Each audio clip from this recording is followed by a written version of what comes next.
ദൈവതിരുനാമത്തിന് മഹത്വം ഉണ്ടാകട്ടെ. ഒരിക്കൽ കൂടെ വാരാവസാനം നമുക്ക് ദൈവസന്നിധിയിൽ കടന്നു വരുവാൻ വലിയവനായ ദൈവം തന്ന നല്ല അവസരത്തിനായി ദൈവത്തെ സ്തുതിക്കുകയാണ്. കടന്നു വന്നിട്ടുള്ള വാത്സല്യ സഹോദരങ്ങൾക്കെല്ലാം എൻ്റെ സ്നേഹവന്ദനം.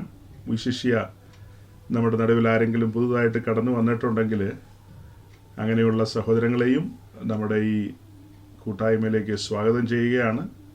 നമുക്ക് ഒരുമിച്ച് ദൈവവചനത്തിന് മുമ്പാകെ ആയിരിക്കാം. കലുഷിതമായ ഒരു കാലഘട്ടത്തിലൂടെയാണ് നമ്മൾ കടന്നു പോകുന്നത്.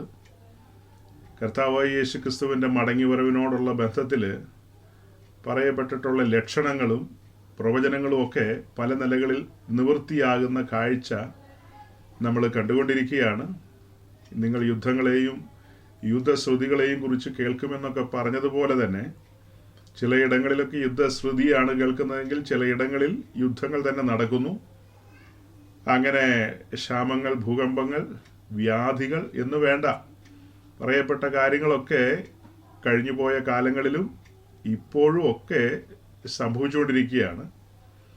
കർത്താവ് തൻ്റെ ശിഷ്യന്മാരോട് പറഞ്ഞ രണ്ട് പ്രധാന കാര്യങ്ങൾ നമ്മുടെ ഓർമ്മയിലിരിക്കട്ടെ. മനുഷ്യപുത്രൻ്റെ വരവുമായി ബന്ധപ്പെട്ട് ആ കാലഘട്ടത്തിലെ കാര്യക്രമങ്ങൾ നോഹയുടെ കാലം പോലെയും ലോത്തിൻ്റെ കാലം പോലെ ആയിരിക്കുമെന്നാണ് പറയുന്നത്. ഞാൻ മുന്നമേ ഒരു ദിവസം പറഞ്ഞു, ആ രണ്ട് കാര്യത്തെയും കൂട്ടി ചെയ്തുകൊണ്ട് നമുക്ക് അല്പം ചിന്തിക്കേണ്ടതുണ്ട്, സമകാലീനമായ സംഭവങ്ങളെയൊക്കെ മുൻനിർത്തിക്കൊണ്ട് എന്ന് പറഞ്ഞിരുന്നു. അത് പിന്നീട് സാവകാശം ഒത്തില്ല. ദൈവം അനുവദിക്കുന്ന പോലെ വഴി എപ്പോഴെങ്കിലും ചിന്തിക്കാമെന്ന് ആശിക്കുകയാണ്. കഴിഞ്ഞ കുറേ ആഴ്ചകളായിട്ട് നമ്മൾ ചിന്തിച്ചുകൊണ്ടിരുന്ന കാര്യത്തിൻ്റെ തുടർച്ച തന്നെയാണ് ഇന്നും പറയാനുള്ളത്. ആ കാര്യങ്ങൾ എന്തെന്ന് ചോദിച്ചു കഴിഞ്ഞാൽ, വളരെ പ്രസിദ്ധനായ ഒരു ശുശ്രൂഷകൻ കഴിഞ്ഞുപോയ നാളുകളിൽ അദ്ദേഹം പറഞ്ഞിട്ടുള്ള ചില കാര്യങ്ങളെയൊക്കെ മുൻനിർത്തിക്കൊണ്ടാണ് നമ്മൾ സംസാരിച്ചു പോയത്. അങ്ങനെ ഒരു കാര്യത്തിലേക്ക് നമ്മുടെ ശ്രദ്ധ തിരിയാനുണ്ടായ ഒരു കാര്യമെന്ന് പറഞ്ഞാൽ, ചില ആഴ്ചകൾക്ക് പിറകിൽ അല്ലെങ്കിൽ മാസങ്ങൾക്ക് തന്നെ പിറകിലെന്ന് പറയാം, ഈ പറയപ്പെട്ട പ്രസിദ്ധനായ ശുശ്രൂഷകൻ കർത്താവിൻ്റെ ജനത്തെയും ശുശ്രൂഷയിലുള്ള ആളുകളെയും ഒക്കെ തരംതിരിക്കുന്ന രീതിയിൽ സംസാരിക്കുന്ന കേട്ടപ്പോൾ, മറ്റ് ഇതര മതങ്ങളിൽ നിന്നൊക്കെ യേശുക്രിസ്തുവിനെ രക്ഷിതാവായി സ്വീകരിച്ച് ദൈവരാജ്യത്തിലേക്ക് പ്രവേശിച്ചു പിന്നത്തേതിൽ കർത്തൃവേലയിലൊക്കെ ആയിരിക്കുന്ന ദൈവദാസന്മാരെയും അങ്ങനെയുള്ള ആളുകളെയും ഒക്കെ മോശമായ നിലയിൽ ചിത്രീകരിക്കുകയും അങ്ങനെയൊക്കെ പറയുന്നത് കേട്ടപ്പോൾ, അത് ഒരാളിൽ നിന്നല്ല, വേറെയും സീനിയർ പാസ്റ്റർമാരൊക്കെ അങ്ങനെ പറയുന്ന കേട്ടപ്പോഴാണ് നമ്മൾ രണ്ടാഴ്ച അടുപ്പിച്ച്, അതായത് 1 കൊരിന്ത്യർ ലേഖനം 1-ാം അധ്യായത്തിൻ്റെ 26 മുതൽ അവസാനം വരെയുള്ള വേദഭാഗങ്ങളെ മുൻനിർത്തിക്കൊണ്ട് നമ്മൾ ബലഹീനരും കുലഹീനരും ഏതുമല്ലാത്തവരും ഒന്നുമല്ലാത്തവരൊക്കെ ആയിരുന്നു, പാപത്തിൻ്റെ പടുകുഴിയിൽ കിടന്നവരാണ്, ഒരു കണ്ണിനും അലിവ് തോന്നാതെ അങ്ങനെ കിടന്ന മനുഷ്യരാണ്, കഴുത്തൊടിക്കാൻ വെച്ച മനുഷ്യരായിരുന്നു. അതുപോലെ നമ്മുടെ ആ പഴയ അവസ്ഥയെക്കുറിച്ച് തിരുവെഴുത്തിൽ നിന്ന് നമ്മൾ മനസ്സിലാക്കിയ കാര്യമാണ്, നമ്മൾ ചത്ത നായെപ്പോലുള്ളൊരവസ്ഥയിലായിരുന്നു. അങ്ങനെ പാപത്തിൻ്റെ ആ പടുകുഴിയിൽ മുങ്ങി താണുകൊണ്ടിരുന്നപ്പോൾ നാം കേട്ട സുവിശേഷം, ആ സുവിശേഷം നമ്മെ കോരിയെടുത്തു, നമ്മെ ഉറപ്പുള്ള പാറയിലേക്ക് കൊണ്ടുവന്നു, കഴുകി ശുദ്ധീകരിച്ചു, അങ്ങനെ നിർത്തിയിരിക്കുക നമ്മളെ. അവിടെയാണ് മെഫീബോശേത്തിൻ്റെ വാക്കുകളെ നമ്മൾ കടമെടുത്തുകൊണ്ട് പറയുന്നത്, ചത്ത നായെപ്പോലെയുള്ള അടിയൻ നിന്റെ സന്നിധിയിൽ എന്തു പറയാനാണെന്ന് ചോദിച്ചല്ലേ. അതുപോലെ തന്നെ നമുക്ക് ദൈവത്തിൻ്റെ സന്നിധിയിൽ പുകഴാനോ പറയാനോ ഒന്നുമില്ല. പൗലോസ് പറഞ്ഞതുപോലെ, ആ പാപിയിൽ ഞാൻ പ്രധാനിയാണ്, ഒന്നാമനാണെന്നുള്ള രീതിയിലാണ് അദ്ദേഹം പറയുന്നത്. അദ്ദേഹത്തിന് പാരമ്പര്യമായി പറയാനായിട്ടുള്ള അല്ലെങ്കിൽ ലോകപരമായി പറയാനായിട്ടുള്ള ഒത്തിരി കാര്യങ്ങളുണ്ട്. ആ കാര്യങ്ങളെയെല്ലാം ചില പ്രത്യേക സാഹചര്യത്തിൽ താൻ പറഞ്ഞിട്ടുണ്ട്. എന്നിരുന്നാൽ തന്നെയും ശരിക്കും ക്രൂശിൻ്റെ മുമ്പാകെ വരുമ്പോൾ താൻ ആ പാപിയിൽ ഒന്നാമനാണെന്നുള്ള തിരിച്ചറിവാണ് തന്നെ എപ്പോഴും ഭരിക്കുന്നത്. കൊരിന്ത്യരോട് വേറെ ചില സമയങ്ങളിൽ പറഞ്ഞിട്ടുണ്ട്, ക്രൂശ് തൻ്റെ കൺമുമ്പിൽ എപ്പോഴും ഇരിക്കുകയാണെന്ന്. അങ്ങനെ ക്രൂശ് കൺമുമ്പിൽ ഇരിക്കുകയാണെങ്കിൽ, മറ്റൊരു ഭാഗത്ത് ഗലാത്യരോട് പറയുന്നുണ്ട്, അവനാൽ ഞാൻ ലോകത്തിനും ലോകം എനിക്കും ക്രൂശിക്കപ്പെട്ടിരിക്കുന്നു എന്ന്. ഇനിയും ചില ഭാഗങ്ങളിൽ താനെ പറയുന്നുണ്ട്, ഞാൻ ദിവസേന ക്രൂശിക്കപ്പെട്ടുകൊണ്ടിരിക്കുന്നവനാണ്, ദിവസേന മരിക്കുന്നവനാണെന്നൊക്കെ. അങ്ങനെയുള്ളൊരു വ്യക്തിക്ക് ആ തലത്തിൽ സംസാരിക്കാനായിട്ട് ഒരിക്കലും സാധ്യമല്ല. നമുക്ക് വ്യക്തികളോട് വിയോജിപ്പ് വരാം, ഭയങ്കരമായ വിയോജിപ്പ് വരാം, ആശയപരമായ വലിയ എതിർപ്പ് വരാം. പക്ഷേ ആ വ്യക്തികളെ താഴ്ത്തിക്കെട്ടിക്കൊണ്ടും അവരുടെ പൂർവാശ്രമത്തെക്കുറിച്ചും മറ്റു കാര്യങ്ങളെക്കുറിച്ചും ഒക്കെ ആ നിലയിൽ സംസാരിക്കുന്നത് ദൈവസന്നിധിയിൽ ഭൂഷണമല്ല. അതുകൊണ്ട് നമ്മൾ ലോകമെമ്പാടുമുള്ള വിശുദ്ധന്മാരെ, നമ്മുടെ ഈ ഭാഷ മനസ്സിലാകുന്ന ആളുകൾ, മലയാളികളായ ആളുകളെ നമ്മൾ ധരിപ്പിക്കുകയായിരുന്നു, അത്യുന്നതനായ ദൈവത്തിൻ്റെ സന്നിധിയിൽ നിന്നുകൊണ്ട് ഇത്തരത്തിൽ സംസാരിക്കാനായിട്ട് തുനിയരുത്. നമുക്കെല്ലാവർക്കും ഇളച്ചു കിട്ടിയിരിക്കുകയാണ്, ഇളച്ചു കിട്ടിയവരാണ് നമ്മൾ. അതുകൊണ്ട് നമ്മൾ അങ്ങനെയല്ല കാര്യങ്ങളെ പരിഗണിക്കേണ്ടത്. ഉപദേശപരമായ കാര്യങ്ങളോ നടത്തിപ്പ് സംബന്ധമായ കാര്യങ്ങളിലോ ഒക്കെയുള്ള എതിർപ്പ് നമുക്ക് നിശ്ചയമായും രേഖപ്പെടുത്താം. അതാ ഞാൻ പറഞ്ഞത്, വിയോജിപ്പുകൾ വിമർശനാത്മകമായി ഒക്കെ പറയാം, പക്ഷേ വ്യക്തികളെ അധിക്ഷേപിക്കുന്ന രീതിയിലേക്ക് പോകാതിരിക്കണം എന്നുള്ളതായിരുന്നു ആ ആഴ്ച പറഞ്ഞത്. പിന്നെയുള്ള ദിവസങ്ങളിൽ അതിനെക്കുറിച്ചുള്ള ചില ചോദ്യങ്ങൾ വന്നു, ചില കമൻസ് വന്നു. അങ്ങനെ പല കാര്യങ്ങളും വെച്ചിട്ടാണ് അടുത്ത ദിവസങ്ങളിൽ പിന്നെയും നമ്മളത് സംസാരിച്ചത്. അതായത് മേൽപ്പറയപ്പെട്ട പ്രസിദ്ധനായ ഉപദേശി പബ്ലിക്കലി പറഞ്ഞ ചില കാര്യങ്ങൾ, അതായത് കാലങ്ങളായിട്ട് നമ്മളൊക്കെ കേൾക്കുന്ന കാര്യങ്ങൾ തന്നെ, അത് ഒരു വീഡിയോയിലൂടെ നമ്മൾ ഈ അടുത്ത സമയത്ത് വീണ്ടും കേട്ടപ്പോൾ, പുതിയ കാര്യമൊന്നുമല്ല, വർഷങ്ങളായിട്ട് അദ്ദേഹം പറഞ്ഞുകൊണ്ടിരിക്കുന്ന ഒരു കാര്യമാണ്. ഇപ്പോഴുള്ളൊരു പ്രത്യേകത എന്തെന്ന് ചോദിച്ചാൽ, ഇത് സോഷ്യൽ മീഡിയയുടെ കാലമാണല്ലോ. അങ്ങനെ സോഷ്യൽ മീഡിയയുടെ ഈ കാലഘട്ടത്തിൽ അദ്ദേഹം പറയുന്ന ഓരോ വാക്കുകളും ലോകത്തിലുള്ള സകലമാന മനുഷ്യരും ശ്രദ്ധിക്കുന്നുണ്ട്. അപ്പോൾ ആ കേൾക്കുന്ന ആളുകളെല്ലാം വിചാരിക്കുന്നത് ഇത് പെന്തക്കോസ്തിൻ്റെ ഉപദേശമാണ്, ഇതാണ് പെന്തക്കോസ്ത് ടീച്ചിങ് എന്ന് ആ മനുഷ്യരെല്ലാം ചിന്തിക്കില്ലേ? അതായത് യേശുക്രിസ്തുവിൻ്റെ ക്രൂശുമരണത്തിലൂടെ ഒരു പാപിക്ക് ഭാഗികമായ നിലയിൽ ഒരു വിടുതൽ, ഒരു ആശ്വാസം ലഭിച്ചിട്ടുണ്ടെന്നുള്ളതല്ലാതെ സമ്പൂർണമായ ഒരു വിടുതൽ ആ നിലയിൽ ലഭിച്ചിട്ടില്ല. ഇപ്പോഴും അവർ ആ ശാപത്തിന്റെ കെണിയിൽ തന്നെയാണെന്നുള്ള നിലയിലാണ് അദ്ദേഹം പറഞ്ഞു വരുന്നത്. അത് സ്ഥാപിക്കാൻ വേണ്ടിയൊക്കെ താനെ കൊണ്ടുവന്നത് വെളിപ്പാട് ദിവസം 22-ാം അധ്യായത്തിലെ ഒരു വാക്യമാണ്. അതായത് ആ വാക്യപ്രകാരം അവിടെ എഴുതിയിരിക്കുന്നത് ഇനി ശാപം ഉണ്ടാകില്ല. വെളിപ്പാട് ദിവസം 21-ാം അധ്യായത്തിലേക്ക് വരുമ്പോൾ അവിടെ കാണുന്നത് ഇനി ദുഃഖവും മുറവിളിയും ഉണ്ടാകില്ല, ഇനി കണ്ണുനീരുണ്ടാകില്ല, അവൻ അവരുടെ കണ്ണിൽ നിന്ന് കണ്ണുനീരൊക്കെ തുടയ്ക്കും. അപ്പോൾ വെളിപ്പാട് ദിവസം 21, 22 എന്നൊക്കെ പറഞ്ഞാൽ ഏതൊരു വേദപഠിതാവിൻ്റെ ഉള്ളിലേക്ക് കടന്നു വരുന്ന ഒരു ചിന്ത, നോർമലി പറഞ്ഞു കഴിഞ്ഞാൽ 21-ാം അധ്യായം തുടങ്ങുമ്പോൾ തന്നെ പുതിയ ഭൂമിയും പുതിയ ആകാശവും വെളിപ്പെടുകയാണ്. അപ്പോൾ പുതിയ ഭൂമിയും പുതിയ ആകാശവുമായി ബന്ധപ്പെട്ട കാര്യങ്ങൾ തന്നെയാണ് ആ 2 അധ്യായത്തിലുള്ളതെന്നുള്ളതിന് തർക്കമില്ല. ചില വാക്യങ്ങളോടുള്ള ബന്ധത്തിൽ നമ്മൾ പറഞ്ഞിരുന്നു, ഇതൊരു സമയക്രമം അനുസരിച്ചല്ല എഴുതിയിരിക്കുന്നത്, വിഷയക്രമം അനുസരിച്ചാണ് എഴുതിയിരിക്കുന്നതെന്ന്. അപ്പോൾ വെളിപ്പാട് ദിവസം 22-ാം അധ്യായത്തിൽ പറയുന്ന പോലെ ഇനി ശാപം ഉണ്ടാകുകയില്ല എന്ന് പറഞ്ഞാൽ അവിടം വരെ ശാപം ഉണ്ടായിരുന്നു എന്നാണ് അർത്ഥം. സാമാന്യ മലയാളത്തിൽ പറഞ്ഞ അങ്ങനെയല്ലേ നമുക്ക് മനസ്സിലാക്കാൻ കഴിയുന്നത്. അദ്ദേഹം അത് തന്നെയാണ് പറയുന്നത്. അപ്പം നമ്മളൊരു ചെറിയ തിരുത്താണ് കൊണ്ടുവന്നത്, തിരുത്ത്. ആ തിരുത്ത് അദ്ദേഹവുമായി ബന്ധപ്പെട്ട ആളുകൾ, അദ്ദേഹത്തിൻ്റെ ശിഷ്യഗണങ്ങൾ കേട്ട് കഴിഞ്ഞാൽ അവരെങ്ങനെ എടുക്കുമെന്ന് എനിക്കറിയില്ല. അവൻ അവരുടെ കണ്ണിൽ നിന്ന് കണ്ണുനീരെല്ലാം തുടച്ചു കളയുമെന്നാണ് അവിടെ വായിക്കുന്നത്. അപ്പം നമ്മൾ ഉയർത്തിക്കൊണ്ട് വന്ന ഒരു ആശയം ഇത്രയേ ഉള്ളൂ. അതായത് വെളിപ്പാട് 21-ാം അധ്യായത്തിൽ പറയുന്ന പുതുവാന ഭൂമി വെളിപ്പെട്ടതിന് ശേഷം നമ്മുടെ കഴിവും എടുക്കുമൊന്നുമല്ല, ദൈവത്തിൻ്റെ മഹാകൃപയാൽ നമുക്ക് അങ്ങനെയൊക്കെ ഒന്ന് തിരിഞ്ഞു നോക്കാനുള്ള ഭാഗ്യം ലഭിച്ചു. തിരിഞ്ഞു നോക്കിയപ്പോൾ നമ്മൾ കണ്ടത് ഈ പുതുവാന ഭൂമി വെളിപ്പെടുന്നതിൻ്റെ തൊട്ട് പുറയിലുള്ളത് 1000-ാം ആണ്ടുവാഴ്ചയാണ്. കത്തോലിക്കർ ഒരിക്കലും അത് അംഗീകരിക്കില്ല, അവരംഗീകരിക്കേണ്ട ആവശ്യമില്ല. തിരുവെഴുത്ത് പഠിക്കുന്ന ഏതൊരു ദൈവവൈതലിനും മനസ്സിലാകുന്ന ഒരു കാര്യമാണ് യേശുക്രിസ്തു ഈ ഭൂമിയിൽ 1000 വർഷം രാജാതിരാജാവായി ഭരിക്കുമെന്നുള്ളത്. അപ്പോൾ കത്തോലിക്ക സമൂഹത്തിന്റെ പഠനം എങ്ങനെയാണെന്ന് ചോദിച്ചാൽ, യേശുക്രിസ്തുവിന്റെ ക്രൂശുമരണത്തിന് ശേഷം മാളികമുറിയിൽ കർത്താവിന്റെ സഭ ആരംഭിച്ചു. അന്നു മുതൽ 1000-ാം ആണ്ടുവാഴ്ച ആരംഭിച്ചു. അതായത് ക്രിസ്തു ഭരിക്കാൻ ആരംഭിച്ചു എന്നുള്ളതാണ് അവരുടെ ടീച്ചിങ്. അതായത് 1000-ാം ആണ്ടുവാഴ്ച എന്ന് പറയുമ്പോൾ ഒരു 1000 ഉണ്ടല്ലോ അവിടെ. ആ 1000 എന്നൊക്കെ പറയുന്നത് അത് മെറ്റഫോറിക്കലി പറഞ്ഞിരിക്കുന്നതാണ്, ഒരു അലങ്കാര ഭാഷയിൽ പറഞ്ഞതേ ഉള്ളൂ. അത് 2000-നോ 3000-നോ എത്ര 1000 വേണേലുമായിട്ട് നമുക്ക് മാറ്റാം. അതായത് യേശുക്രിസ്തു അവിടെ ഭരിക്കാൻ ആരംഭിച്ചു. ഇപ്പോൾ ക്രിസ്തു ഭരിക്കുന്ന ഒരു കാലഘട്ടമാണ്, അപ്പോൾ അങ്ങനെയാണ് അവരുടെ ഒരു ടീച്ചിങ് പോകുന്നത്. അത് പോട്ടെ, അതിൻ്റെ വിശദാംശങ്ങളിലേക്ക് പോവല്ല. അതായത് വേർപെട്ട ദൈവജനം എല്ലാ കാലത്തും എപ്പോഴും പഠിക്കുകയും മനസ്സിലാക്കുകയും ചെയ്യുന്ന കാര്യമാണ്. നമ്മൾ പറഞ്ഞതുപോലെ പുതുവാന ഭൂമി വെളിപ്പെടുന്നതിൻ്റെ തൊട്ട് പുറയിലുള്ള കാലഘട്ടമാണ് 1000-ാം ആണ്ടുവാഴ്ച. അതായത് വെളിപ്പാട് ദിവസം 19-ാം അധ്യായത്തിൻ്റെ 11 മുതലുള്ള വാക്യങ്ങൾ വായിക്കുമ്പോൾ നമ്മൾ കാണുന്നുണ്ട്, യേശുക്രിസ്തു ഒരു വെള്ള കുതിരപ്പുറത്ത് ഈ ഭൂമിയിലേക്ക് വരികയും അങ്ങനെ തൻ്റെ കാല് ഒലിവുമലയിൽ ചവിട്ടുമൊക്കെ ചെയ്യുന്ന കാര്യം നമുക്കറിയാം. പിന്നത്തേതിൽ അവിടെ സംഭവിക്കുന്ന ചില കാര്യങ്ങളുണ്ട്. ആ സമയത്താണ് ഹർമഗദോൻ യുദ്ധമൊക്കെ നടക്കുന്നത്. യഹോശഫാത്ത് താഴ്വരയിൽ അങ്ങനെ അതിൻ്റെ ഒടുക്കം എന്ന് പറയുന്നത് യേശുക്രിസ്തു തൻ്റെ തേജസ്സിൻ്റെ സിംഹാസനം യെരൂശലേമിൽ വെച്ചുകൊണ്ട് ലോകരാഷ്ട്രങ്ങളെ തൻ്റെ മുൻപിൽ കൂട്ടുകയും അതിൽ ഒരു കൂട്ടം ഇടത്തും ഒരു കൂട്ടം വലത്തും നിൽക്കും. ഇടത്ത് നിൽക്കുന്ന കോലാടുകൾ, വലത്ത് നിൽക്കുന്ന ചെമ്മരിയാടുകൾ ഒക്കെ നമുക്കറിയാം, നമ്മൾ വിശദമായൊക്കെ ചിന്തിച്ചിട്ടുള്ളതാണ്. അപ്പം അവിടെ മുതലാണ് 1000 ആണ്ട് വാഴ്ച ആരംഭിക്കുന്നത്. അത് ഈ ഭൂമിയിൽ തന്നെയാണ് 1000 ആണ്ട് വാഴ്ച, വേറെ ഭൂമിയിലൊന്നുമല്ല. ഈ ഭൂമിയിലെ 1000 വർഷത്തെ ഭരണം കഴിഞ്ഞിട്ടാണ് പുതിയ ഭൂമി വരാൻ പോകുന്നത്. ഓക്കെ, അപ്പോൾ യേശുക്രിസ്തു ഒരു വെള്ള കുതിരപ്പുറത്ത് ഈ ഭൂമിയിലേക്ക് വരുന്ന തനിച്ചല്ല, ശക്തിയുള്ള ദൂതന്മാരുമായി തൻ്റെ വിശുദ്ധന്മാരുമായിട്ടാണ് വരുന്നത്. അപ്പോൾ അതിന് പുറയിലേക്ക് ചിന്തിച്ചാലോ?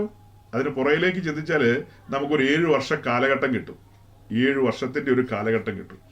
ആ 7 വർഷക്കാലം എന്ന് പറയുന്നത് ഈ ഭൂമിയിൽ ആന്റി ക്രൈസ്റ്റ് ഭരിക്കുന്ന കാലമാണ്, എതിർ ക്രിസ്തു ഭരിക്കുന്ന കാലമാണ്. ആ സമയത്ത് സഭ സ്വർഗത്തിലാണ്. അതായത് അവിടെ ഒത്തിരി കാര്യങ്ങൾ നടക്കുന്നുണ്ട്, പ്രതിഫലങ്ങൾ വീതിക്കുന്നുണ്ട്, പിന്നീട് അങ്ങനെ കുഞ്ഞാട് രാജത്വം ഏൽക്കുന്നു, പിന്നീട് കുഞ്ഞാടിൻ്റെ കല്യാണം എന്നു വേണ്ട ഈ കാര്യങ്ങളൊക്കെ നടക്കുന്ന ഒരു പീരീഡാണ് ഈ 7 വർഷക്കാലം. ആ സമയത്ത് യാക്കോബിന്റെ കഷ്ടകാലമാണ്. അതായത് ഗ്രേറ്റ് ട്രിബുലേഷൻ എന്ന് പറയുന്ന സമയം, മഹാപീഡാകാലം എന്ന് പറയും. അത് ഇസ്രായേലിന് വേണ്ടി വെച്ചിരിക്കുന്നതാണ്. ചില ഉന്നതരായ പണ്ഡിതന്മാര് അവർ പറയുന്നത് നമ്മളും അതിനകത്തൂടെയൊക്കെ പോകണം, എന്നാലേ ശരിയാവുള്ളൂ. ആദ്യ നൂറ്റാണ്ടിലെ വിശുദ്ധന്മാര് വലിയ പീഡകളിലൂടെ കടന്നുപോയി, അതുകൊണ്ട് ഒടുക്കമുള്ള ആളുകളും അങ്ങനെ വലിയ പീഡയിലൂടെ കടന്നു പോകണമെന്ന്. അപ്പോൾ അതങ്ങനെ പറഞ്ഞപ്പോൾ ഒരിക്കൽ ഞാൻ ഒരാളോട് ചോദിച്ചേ, അപ്പോൾ മധ്യകാലഘട്ടത്തിലുള്ള വിശുദ്ധന്മാർ എന്ത് ചെയ്യുമെന്ന് ചോദിച്ചു. ആദ്യ കാലഘട്ടത്തിലുള്ളവരൊക്കെ പീഡയിലൂടെ കടന്നുപോയെങ്കിൽ ഒടുക്കത്തെ ആളുകൾ പോകണമെന്നാണല്ലോ ശാഠ്യം പിടിച്ചത്. ശരി, അപ്പോൾ അതിന് രണ്ടിനെ ഇടയ്ക്കുള്ള ആളുകളോ?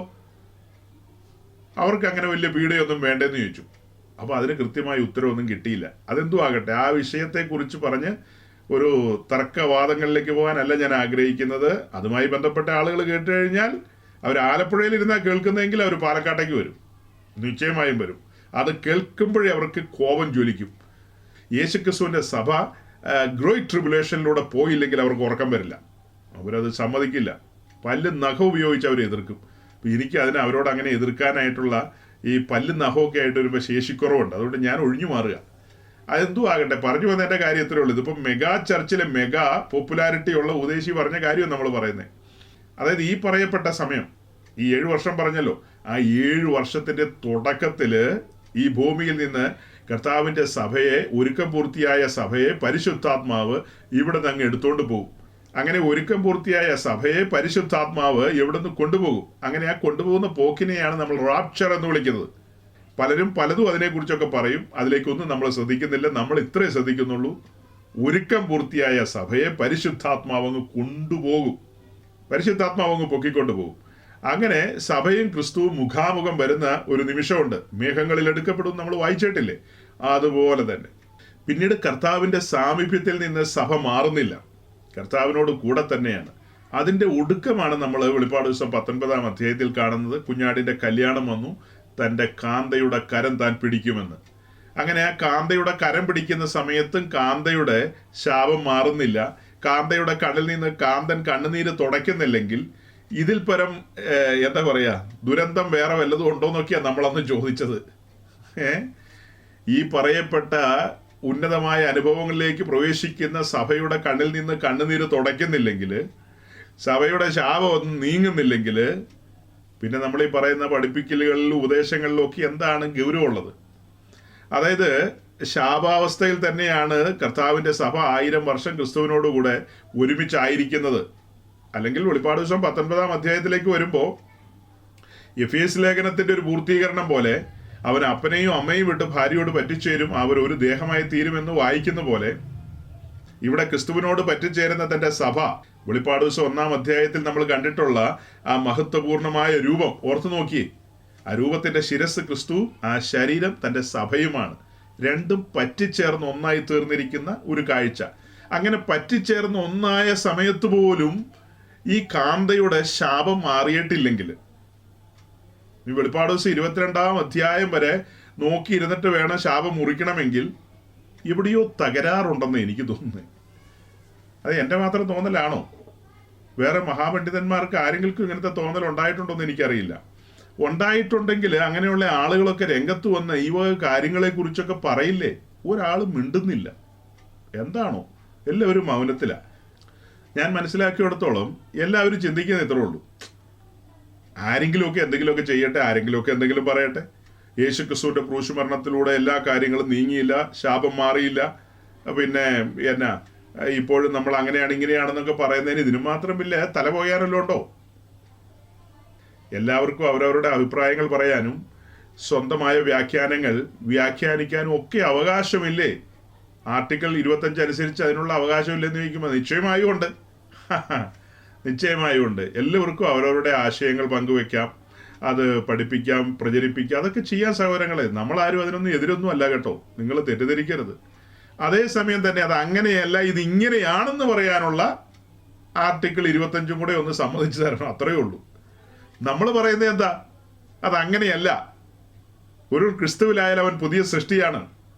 അവൻ്റെ ജീവിതത്തിൽ സംഭവിക്കുന്ന കാര്യങ്ങളെക്കുറിച്ച് ഞാൻ തുടർന്ന് സംസാരിക്കുമ്പോൾ കുറേ കാര്യങ്ങൾ വരും.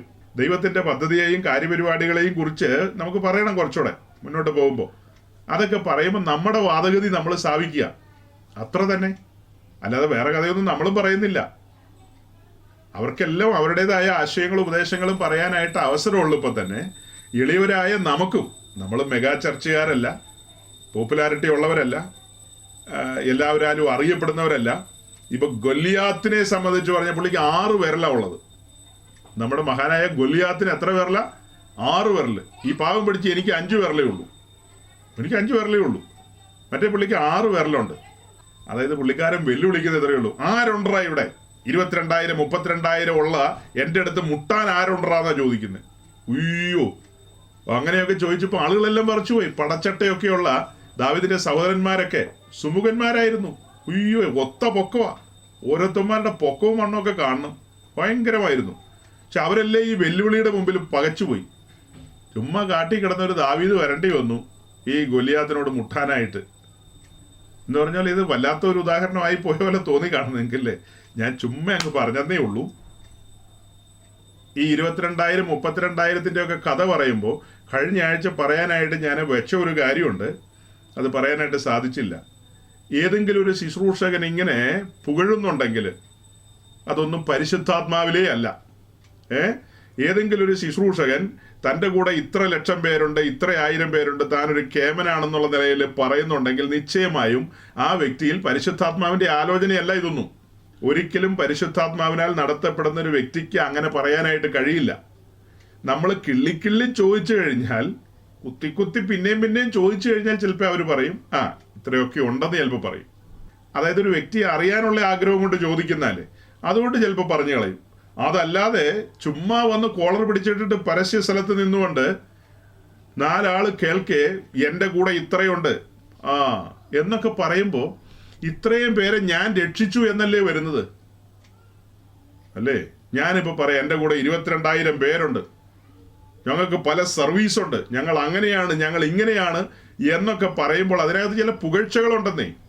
അവിടെ ക്രൂശിന് എന്നാ പ്രാധാന്യമുള്ളത്? അവിടെ പ്രാധാന്യം എനിക്കാണ്. ഈ പറയപ്പെടുന്ന ഉപദേശിയായി എനിക്കാണ് പ്രാധാന്യം വരുന്നത്. ജനമെല്ലാം എന്നെയായിരിക്കും ഉറ്റുനോക്കുന്നത്. ഞാനവിടെ ക്രൂശിലൊന്നും അറിയപ്പെടുന്നില്ല. ജനമെല്ലാം എന്നെയാണ് ശ്രദ്ധിക്കുന്നത്. ഞാനൊരു സംഭവമാണ്. ഈ ഉപദേശി എന്ന് പറയുന്നത് ഞാൻ ഒരു വലിയ സംഭവമാണെന്നുള്ളതാണ് മാലോകര് മനസ്സിലാക്കുന്നത്. തിരുവെഴുത്ത് പഠിക്കുമ്പോൾ അങ്ങനെയല്ലെന്നേ. അതായത് ഈ ലോകത്തിലുള്ള ഒരു ഉപദേശിക്കും ഒരാളെയും രക്ഷിക്കാൻ കഴിയില്ല. ആർക്കും ആരെയും രക്ഷിക്കാൻ കഴിയില്ല. രക്ഷകൻ ഒരുവൻ മാത്രം, അത് യേശുക്രിസ്തു മാത്രം. യേശുക്രിസ്തുവാണ് പാപികളെ രക്ഷിക്കുന്നത്. അപ്പൊ ശുശ്രൂഷകന്മാരുടെ പങ്കാളിത്തമോ എന്ന് ചോദിച്ചാൽ കർത്താവ് കരങ്ങളിലെടുത്ത് ഉപയോഗിക്കുന്നു, അത്ര തന്നെ. എൻ്റെ ജീവിതത്തിൽ ഞാൻ സുവിശേഷം പറഞ്ഞ് പലരെയും വിശ്വാസ വഴിയിലേക്ക് കൊണ്ടുവന്നിട്ടുള്ള ആളാണ്. അതിൻ്റെ എണ്ണം പറഞ്ഞ് എനിക്ക് പുകഴാനൊന്നുമില്ല. എനിക്ക് എന്താ പുകഴാനുള്ളത്? ചില പ്രത്യേക സാഹചര്യത്തിൽ കൂട്ടു സഹോദരങ്ങളെ ഉത്സാഹിപ്പിക്കാൻ വേണ്ടി, അവർക്കൊരു ആത്മാവിലൊരു ബലം കിട്ടാൻ വേണ്ടി ചില കാര്യങ്ങൾ ചിലപ്പോൾ ഒക്കെ നമ്മൾ പറഞ്ഞിട്ടുണ്ട്. ഞാൻ വിശ്വാസത്തിലേക്ക് കടന്നു വന്ന സമയത്ത് ഞാനൊരു ബിസിനസ്സുകാരനായിരുന്നു എന്നുള്ളത് നിങ്ങളിൽ പലർക്കും അറിയാം. നമ്മളെ പുതുതായിട്ടൊക്കെ ആരെങ്കിലും കേൾക്കുന്നുണ്ടെങ്കിൽ അവർക്ക് അറിയില്ലല്ലോ, അതുകൊണ്ട് ഞാനങ്ങ് പറയുന്ന. അങ്ങനെ ആ ബിസിനസ് കാര്യങ്ങളിൽ ഞാൻ തുടർന്ന് മുൻപോട്ട് വരുമ്പോൾ ആദ്യത്തെ വർഷം തന്നെ എനിക്ക് ഒരു വ്യക്തിയെ കർത്താവിലേക്ക് നടത്താനായിട്ടുള്ളൊരു അവസരം ലഭിച്ചു. അത് എൻ്റെ എംപ്ലോയി ആയ ഒരു സഹോദരനെ തന്നെയാണ്. അത് കഴിഞ്ഞ് അടുത്ത വർഷം, പിന്നത്തെ വർഷം, അങ്ങനെ എനിക്ക് എല്ലാ വർഷം 1-2 പേരെയൊക്കെ കിട്ടുമായിരുന്നു. അപ്പം ഞാൻ പാസ്റ്ററല്ല, നിങ്ങൾ ഓർക്കണം. ഇങ്ങനെ വിശ്വാസ വഴിയിലേക്ക് കൊണ്ടുവരുന്ന ആളുകളെ അതിൻ്റെ കാര്യങ്ങളെല്ലാം പറഞ്ഞ് ബോധ്യപ്പെടുത്തി അവരെ സ്നാനത്തിലേക്ക് നയിച്ച് ഏതെങ്കിലും ശുശ്രൂഷകന്മാരെ അവരായിരിക്കുന്ന ഇടങ്ങളിൽ അത്യാവശ്യം നമുക്ക് ബന്ധപ്പെടാൻ കഴിയുന്ന ഏതെങ്കിലും ഒരു കൂട്ടായ്മയിലെ ശുശ്രൂഷകനുമായി ഇവരെ ബന്ധപ്പെടുത്തി ആ ദൈവദാസന്മാരുടെ കൈക്കീഴിൽ അവർ സ്നാനപ്പെട്ട ആ കൂട്ടായ്മകളിൽ അവരെല്ലാം ഇന്നുണ്ട്. അങ്ങനെ തന്നെ. ഇതൊക്കെ പറയുന്നത് എന്തിനാണെന്ന് ചോദിച്ചു കഴിഞ്ഞാൽ നമ്മുടെ സഹോദരങ്ങളൊക്കെ സുവിശേഷം പറയാൻ ഉത്സാഹമുള്ളവരായി മാറേണ്ടതിന് വേണ്ടിയാണ്. അവരെല്ലാം ആയിരിക്കുന്ന ഇടങ്ങളിൽ അവരെവിടെയാണോ അവിടെ അവർ സുവിശേഷം പറയാനായിട്ട് പ്രാപ്തരാകണം, ഉത്സാഹികളാകണം. അങ്ങനെ ഈ ഉണ്ടു ഉറങ്ങിയും ഒക്കെ ഇങ്ങനെ പോയാൽ മാത്രം പോരാ എന്നുള്ള ആ ഒരു ചിന്തയിലേക്ക് അവരെ നയിക്കാൻ വേണ്ടി പറയുന്ന, അല്ലാതെ ഞാൻ എന്തോ കേമനായിട്ട് ഞാൻ എല്ലാ വർഷവും ഓരോരുത്തരേക്കിനെ രക്ഷിച്ചുകൊണ്ടിരിക്കുകയാണ് എന്നൊന്നും ആരും ധരിച്ചേക്കരുത്. എപ്പോഴും ഓർക്കണം, രക്ഷകൻ യേശുക്രിസ്തു മാത്രമാണ്. ചില ശുശ്രൂഷകരെങ്ങനെ സംസാരിച്ചു വരുമ്പോൾ പറയും അത് എൻ്റെ വിശ്വാസിയാന്ന് പറയും. അത് ടെക്നിക്കലി നമുക്ക് പറയാൻ തെറ്റൊന്നുമല്ല, അത് പാപമൊന്നുമല്ല. ആ വ്യക്തിയെ തിരിച്ചറിയാൻ വേണ്ടിയിട്ടൊക്കെയാ പറയുന്നെങ്കിൽ കുഴപ്പമില്ല. അതല്ലാതെ എങ്ങനെ പറയും? ഈ ആളുകളെല്ലാം കർത്താവിൻ്റെയാ. യേശുക്രിസ്തു സ്വന്തം രക്തത്താൽ സമ്പാദിച്ചിരിക്കുന്ന ആട്ടിൻകൂട്ടം അത്. അതിനെ എൻ്റെ കയ്യിൽ ഭരമേൽപ്പിച്ചു എന്നേ ഉള്ളൂ. അല്ലാതെ ഞാൻ പോയി രക്ഷിച്ചുകൊണ്ട് വന്ന് ഞാനിപ്പോൾ കൈകാര്യം ചെയ്യുന്നൊന്നും അല്ല ഇതൊന്നും. ഇതെല്ലാം മഹാകൃപയാ. 2 കൊരിന്ത്യർ ലേഖനം 4-ാം അധ്യായത്തിന്റെ ആദ്യത്തെ വാക്യം ഒന്ന് വായിച്ച, ആദ്യത്തെ 1-2 വാക്യം. അതുകൊണ്ട് ഞങ്ങൾക്ക് കരുണ ലഭിച്ചിട്ട് ഈ ശുശ്രൂഷ ഉണ്ടാകിയാൽ തൻ്റെ കൃപയാലാണ്, തൻ്റെ കൃപയാലും തൻ്റെ കരുണയാലും ഒക്കെയാണ് ഈ ശുശ്രൂഷയിലേക്ക് വിളിക്കപ്പെട്ടിരിക്കുന്നത്. അല്ലാതെ ഏതെങ്കിലും ഉപദേശിയുടെ മികവോ കാര്യങ്ങളോ അല്ല. ഒരു ഉപദേശിയുടെ കൂട്ടത്തിൽ 22,000 പേരുണ്ടെന്ന് വിചാരിക്കുക, വേറൊരാളുടെ കയ്യിൽ 22 പേരേ ഉള്ളൂ എന്ന് വിചാരിക്കുക. അപ്പോൾ ഈ 22,000 പേരെ കൈകാര്യം ചെയ്യുന്ന ആളെ കുറിച്ച് നമ്മൾ എന്താ ചിന്തിക്കുന്നത്? പുള്ളി ഒരു സംഭവമാണെന്ന് ചിന്തിക്കും. മറ്റേ പുള്ളിയോ അദ്ദേഹം ഒരു കഴകത്തില്ലാത്തവനാണെന്നൊക്കെ വേണേൽ ചിന്തിക്കാം. സത്യം അതാണോ? അതായത് ഇവർ 2 പേരും സാധാരണ മനുഷ്യരല്ലേ. അതിലെ ഒരാളെ ദൈവം തൻ്റെ ശുശ്രൂഷയിൽ മുൻപോട്ട് നയിച്ചു. അത് കൃപയാണെന്നേ. ആ കൃപയാൽ അദ്ദേഹം മുൻപോട്ട് വന്നു എന്നേ ഉള്ളൂ. അതിൽ പുകഴാനൊന്നുമില്ലെന്നേ. ഈ 22 പേരെ കൈകാര്യം ചെയ്യുന്ന ആ ശുശ്രൂഷകനെ ഓർത്ത് അദ്ദേഹം പ്രാർത്ഥിക്കുക. അദ്ദേഹം ശുശ്രൂഷയിൽ വർദ്ധിച്ചു വരുവാൻ വേണ്ടി പ്രാർത്ഥിക്കുക. അല്ലാതെ താഴ്ത്തിക്കെട്ടി സംസാരിക്കാൻ പാടില്ല. താഴ്ത്തിക്കെട്ടി സംസാരിക്കാൻ അനുവാദമുണ്ടോ? നിങ്ങൾ അങ്ങനെയാണോ ധരിച്ചിരിക്കുന്നത്? താഴ്ത്തിക്കെട്ടി സംസാരിക്കാൻ അനുവാദമില്ലെന്നേ. അങ്ങനെ പറയാൻ ആർക്കും അനുവാദമില്ല. അപ്പോൾ ഈ ശുശ്രൂഷയുമായി ബന്ധപ്പെട്ട കാര്യങ്ങളെക്കുറിച്ച് നമ്മൾ ചിന്തിക്കുമ്പോൾ ഇതെല്ലാം കൃപയാലാണ് സഹോദരങ്ങളെ, കൃപയാലാണ്. അപ്പോൾ തുടക്കത്തിൽ നമ്മൾ പറഞ്ഞു വന്ന മനസ്സിലായില്ലേ, ഇങ്ങനെയൊക്കെയുള്ള ചില സാഹചര്യങ്ങളിലാണ് ഇങ്ങനൊരു മെസ്സേജ് നമ്മൾ പറഞ്ഞു തുടങ്ങിയത്. ഈ പ്രസിദ്ധനായ ഉപദേശി ഇങ്ങനെയൊക്കെയുള്ള ചില കാര്യങ്ങൾ പറഞ്ഞത്. അത് തന്നെയല്ല, നമ്മൾ കഴിഞ്ഞ ആഴ്ചകളിൽ ഈ കാര്യം കൂടുതൽ മുൻപോട്ട് പറഞ്ഞു വരാനുണ്ടായ പ്രത്യേക സാഹചര്യം എന്ന് പറയുന്നത്, പിന്നീട് നമ്മൾ ഇടയ്ക്ക് കേട്ടു അദ്ദേഹത്തിൻ്റെ തന്നെ ശബ്ദം. അതായത് ക്രിസ്തീയ ജീവിതത്തിലെ കഷ്ടങ്ങൾ ശാപത്തിൻ്റെ ലക്ഷണങ്ങളാണ്. അതായത് ക്രിസ്തീയ ജീവിതത്തിലെ കഷ്ടങ്ങൾ ശാപത്തിൻ്റെ ലക്ഷണങ്ങളാണ്. അതായത് ബൈബിളിലെങ്ങും കഷ്ടങ്ങളെ അനുഗ്രഹവുമായി കണക്ട് ചെയ്ത് പറയുന്നില്ലത്രേ. ഇങ്ങനെയൊക്കെയുള്ള കാര്യങ്ങൾ കേട്ടപ്പോൾ നമ്മൾ അതിൻ്റെ ഒരു വിശദീകരണത്തിലേക്ക് വരാമെന്ന് ചിന്തിച്ചു. അവിടെ കഴിഞ്ഞ ആഴ്ച തുടക്കത്തിൽ തന്നെ ഞാൻ ചില കാര്യങ്ങൾ നിങ്ങളോട് പറഞ്ഞു. ഇങ്ങനെയുള്ള കേസുകളൊന്നും പിടിക്കേണ്ട, നമ്മളിതൊന്നും പറയാൻ നിൽക്കണ്ട, ആരെങ്കിലും എന്തെങ്കിലും പറയട്ടെ, നമുക്ക് നമ്മുടെ വഴിയിലൂടെ പോകാമെന്ന് പറഞ്ഞതിനകത്ത് ന്യായമുണ്ട്, നിശ്ചയമായും ന്യായമുണ്ട്. കാരണം നമ്മൾ ഇങ്ങനെയൊക്കെ സംസാരിക്കുമ്പോൾ ആ ആളുകളുടെ എല്ലാം ശത്രുതയ്ക്ക് പാത്രമാകേണ്ടി വരും. നമ്മൾ പറഞ്ഞത് സത്യസന്ധമായ ദൈവവചനമാണെങ്കിലും, ആ പറഞ്ഞതിൽ ന്യായമുണ്ടെങ്കിലും, അത് ശരിയായ വെളിപ്പാടാണെങ്കിലും നിശ്ചയമായും അവർക്ക് നമ്മോട് കോപം തോന്നും. അവർക്കും അവരുമായി ബന്ധപ്പെട്ട ആളുകൾക്കും നമ്മോട് കോപം തോന്നുമെന്നുള്ളത് ഗ്യാരണ്ടിയല്ലേ. കാരണം അവർ കാലങ്ങളായി പഠിപ്പിക്കുകയും ഉറപ്പിക്കുകയും സ്ഥാപിക്കുകയും ഒക്കെ ചെയ്യുന്ന കാര്യങ്ങളെയാണ് നമ്മൾ കയറി ഖണ്ഡിക്കാൻ ശ്രമിക്കുന്നത്. അവരെ സംബന്ധിച്ച് ഞാൻ പറഞ്ഞു 5 വിരലല്ല 6 വിരലുണ്ടെന്ന്. മല്ലനായ ഗോലിയാത്തിനെ പോലെയാണ് 22,000. തിരിച്ച് നമ്മളോട് ചോദിച്ചാൽ നമ്മൾ എത്ര 1000 കാണിക്കും? 1000 കൊണ്ടുപോയി കാണിക്കണ്ടേ? അത്രയൊന്നും കാണിക്കാനില്ല. ഇപ്പം നിങ്ങളെ എല്ലാമായിട്ട് ഞാൻ അങ്ങോട്ട് ചെല്ലുകയാണെങ്കിൽ അവർ ചോദിക്കും ഇത്രയേ ഉള്ളൂ എന്ന് ചോദിക്കും. അങ്ങനെ ഒരു ചോദ്യമൊക്കെ ചോദിക്കും. അപ്പോൾ അങ്ങനെയൊക്കെയുള്ള അവരുടെ ചോദ്യങ്ങളും അവരുടെ പുച്ഛഭാവങ്ങളും അവരുടെ പരിഹാസങ്ങളും ഒക്കെ കേൾക്കേണ്ടി വരും. 22,000 നമ്മുടെ കയ്യിലില്ലല്ലോ. അപ്പോൾ ഇതെല്ലാം നമ്മൾ അനുഭവിക്കേണ്ടി വരും. ക്രിസ്തു നിമിത്തമുള്ള ആ നിന്ദകളൊക്കെ സഹിക്കേണ്ടി വരും. അത്തരം നിന്ദകളെയൊക്കെ സഹിക്കാനും തരണം ചെയ്യുവാനുള്ള കൃപ നമ്മുടെ മേലുള്ളത് കൊണ്ട് നമ്മൾ ആ കാര്യം പറയാമെന്ന് തന്നെ അങ്ങ് ധരിച്ചു പറഞ്ഞതാണ്. അതൊന്നും വചനപ്രകാരമല്ല, അതൊക്കെ തെറ്റായ ആശയങ്ങളാണെന്നുള്ളത്. അപ്പം ഇങ്ങനെയൊന്നും നമ്മൾ സംസാരിക്കേണ്ട എന്ന ആളുകൾ പറയുമ്പോൾ നമ്മളത് പിന്നെയും പറയാൻ ശ്രമിച്ചതിൻ്റെ ഒരു കാര്യം ഞാൻ സൂചിപ്പിക്കുകയാണ്. അതായത് കഴിഞ്ഞ കാലങ്ങളിൽ ദൈവത്തിൻ്റെ ദാസന്മാർക്ക് അവർ 4 ചുമരുകൾക്കിടയിൽ നിന്നുകൊണ്ട് പ്രസംഗിക്കുന്നു. ആ 4 ചുമരുകൾക്കിടയിൽ അദ്ദേഹത്തിൻ്റെ വിശ്വാസികൾ ഇരിക്കുന്നു. അവർ തമ്മിൽ സംസാരിക്കുകയും അല്ലെങ്കിൽ പ്രബോധിപ്പിക്കുകയും പറയുകയും ഒക്കെ ചെയ്തുകൊണ്ടിരിക്കുന്ന ഒരു ഇടമാണത്. അവിടെ കൊണ്ട് കാര്യങ്ങളെ തീരും. അത് കഴിഞ്ഞിട്ട് അവരുടെ ദേശത്തൊക്കെ എന്തെങ്കിലും കൺവെൻഷനുകളോ അല്ലെങ്കിൽ ചുറ്റുപാടുമൊക്കെയുള്ള ഏതെങ്കിലും ഫെലോഷിപ്പുകളിലെ ഒരു ഉപവാസ പ്രാർത്ഥനയൊക്കെ വെക്കുമ്പോൾ പൊതുവായി നോട്ടീസൊക്കെ കിട്ടുന്നു. അങ്ങനെ ആളുകൾ അത്തരം സ്ഥലങ്ങളിലൊക്കെ കടന്നു പോകും. അപ്പോൾ അത്തരം സ്ഥലങ്ങളിലേക്കൊക്കെ കടന്നു പോകുമ്പോൾ നോട്ടീസിൽ പേരുള്ള ആളുകളെ നമ്മൾ നോക്കും. ശ്രീമാൻ ഇന്നടത്ത് ഇന്നാര്. അപ്പോൾ നമ്മൾ നമ്മുടെ വിശ്വാസികളോട് പറയും, അത് അത്ര നല്ല ഉപദേശകനല്ല, ചിലപ്പോൾ വഴിതെറ്റാൻ സാധ്യതയുണ്ട്, അതുകൊണ്ട് നമ്മൾ ആ വഴിക്ക് പോകേണ്ട ആവശ്യമില്ല.